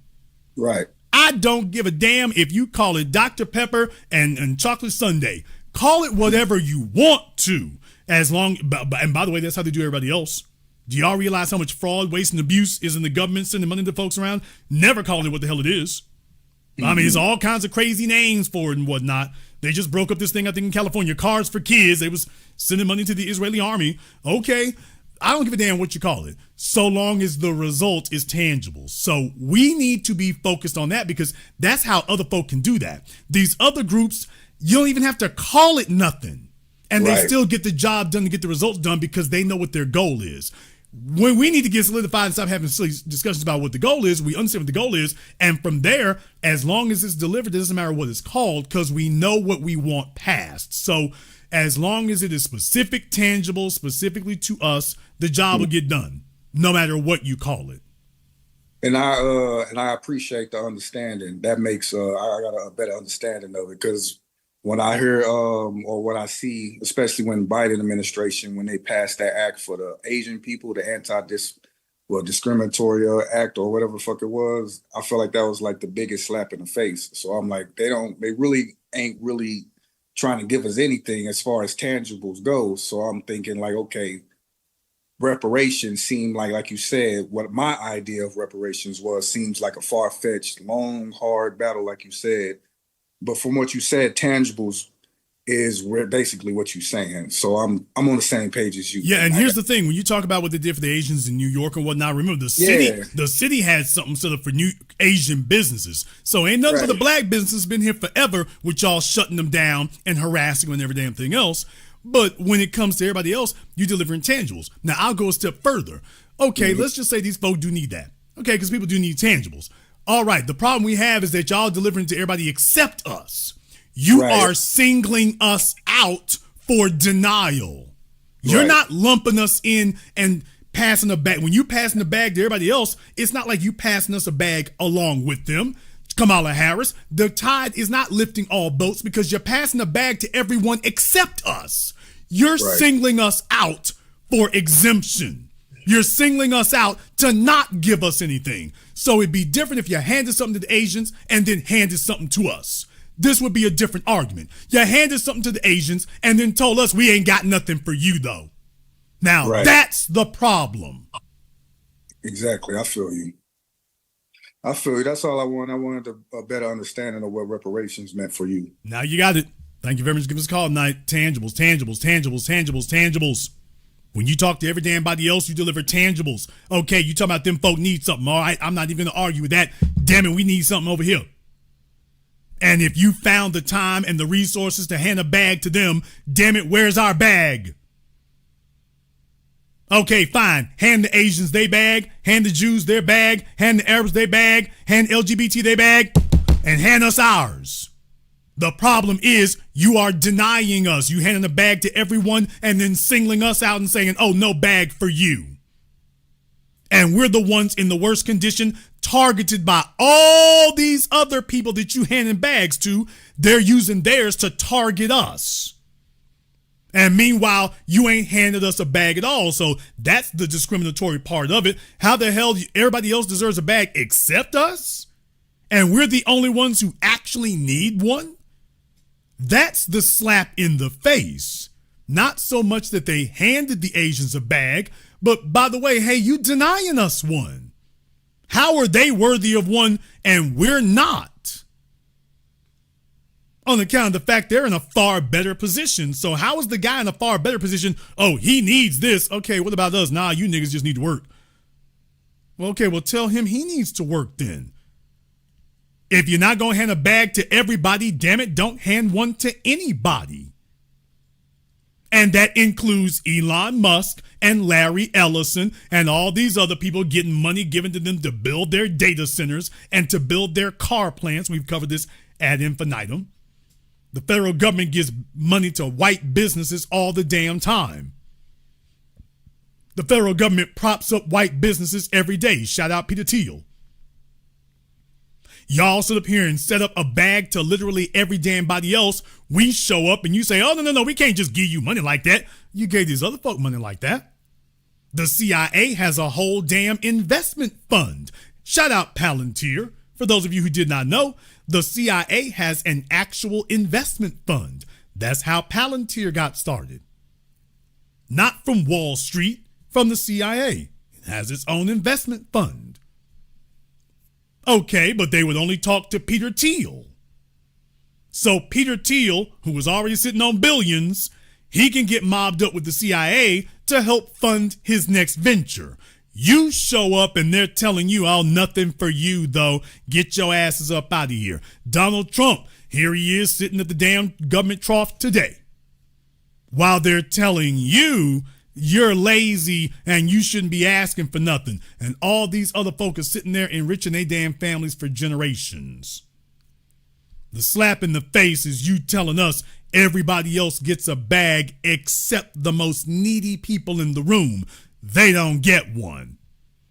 While you handing a bag to everybody else. And let me remind you again, I'm not talking about the federal government and COVID funds, people. I'm talking about New York City. Remember, that was a program in New York City funded by New York City. I think some of it came from the state, but that was funded by New York City. That was a New York City program.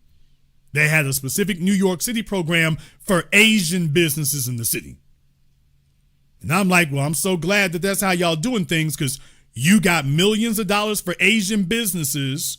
And in Chicago, you got millions of dollars for illegals. And in New York, you got billions of dollars for illegals. And then we show up, all of a sudden ain't no bag no more. The bag is empty. Bag was full like Santa Claus for all these other folk. As soon as we knock on the door, oh, there ain't no bags left. How did you find a bag for all these other people? Why isn't you having prioritized? Now you have to make up for it, because I saw all these bags you gave these other people. You owe us everything you owed us before, plus all the bags I saw you hand these other folk. So wherever you went to go get the bag you gave them, you need to now go get a bag for us. We can't do nothing specifically for you. You could do something specifically for Asians. Well, that was special. There's where the slap in the face is. There's where the slap in the face is. Right there. Right there.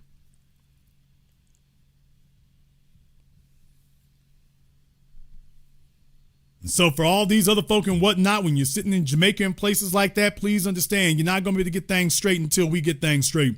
You got to follow our example here, because folks is off code. You're going to have to follow this example. This is the only thing that's going to get that done. This is the only thing that's going to get it done. Now, I want us to be clear. This is why we got to ride shotgun on this and ride herd on them, because this is the game these people are playing. They want to see that happen with us here. And it is imperative for us that we not allow that. It's imperative for us that that not be allowed, because they do not want us to calcify this into our community, into our lexicon. They don't want this to be what is carried on for the next 500 years for us.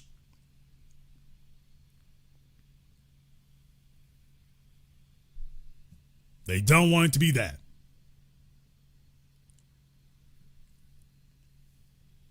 These are conversations that were not happening before. And by the way, one more thing, you notice that your so-called black representatives were not leading these conversations. I'm talking about Mark Morial. What?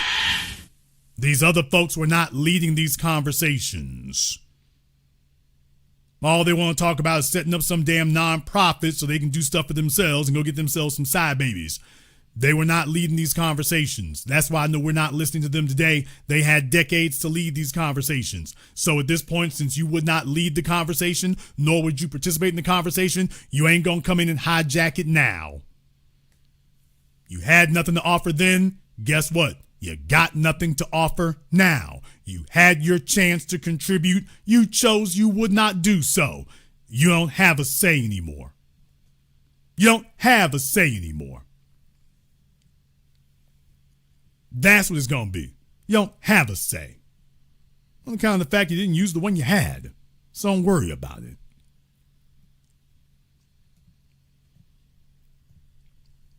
I want to thank everyone who's contributed to support tonight's program on PayPal, Super Chat, Venmo. Shout out here to Karen. I told you all that I was the greatest of all time.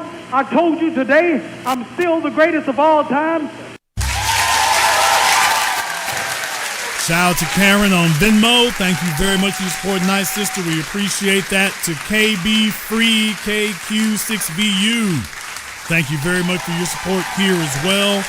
To Rhonda I'm so glad I'm on her good side now. FBA Justice, Godson 237, and to everyone else here who has contributed for tonight's program on PayPal, Super Chat, Venmo. Thank you very much for your support here tonight. If you are new here to the Black Channel, welcome to the haven of intelligent Black thought. We do this every weekend, holidays, some days in between. So click that subscribe button, that notification button. Join us each and every time that we are here. If you haven't been to blackchannelfilms.com, check out our groundbreaking, best-selling documentary work at blackchannelfilms.com. I want to thank all of you for tuning in to tonight's program. Thank you for liking, subscribing, and sharing. And this concludes tonight's broadcast of the Black Channel. I am your host, your brother, your humble servant, the Black Authority. And until next time, my brothers and my sisters from around the world, remember, Black is the future, and the future is uncompromising.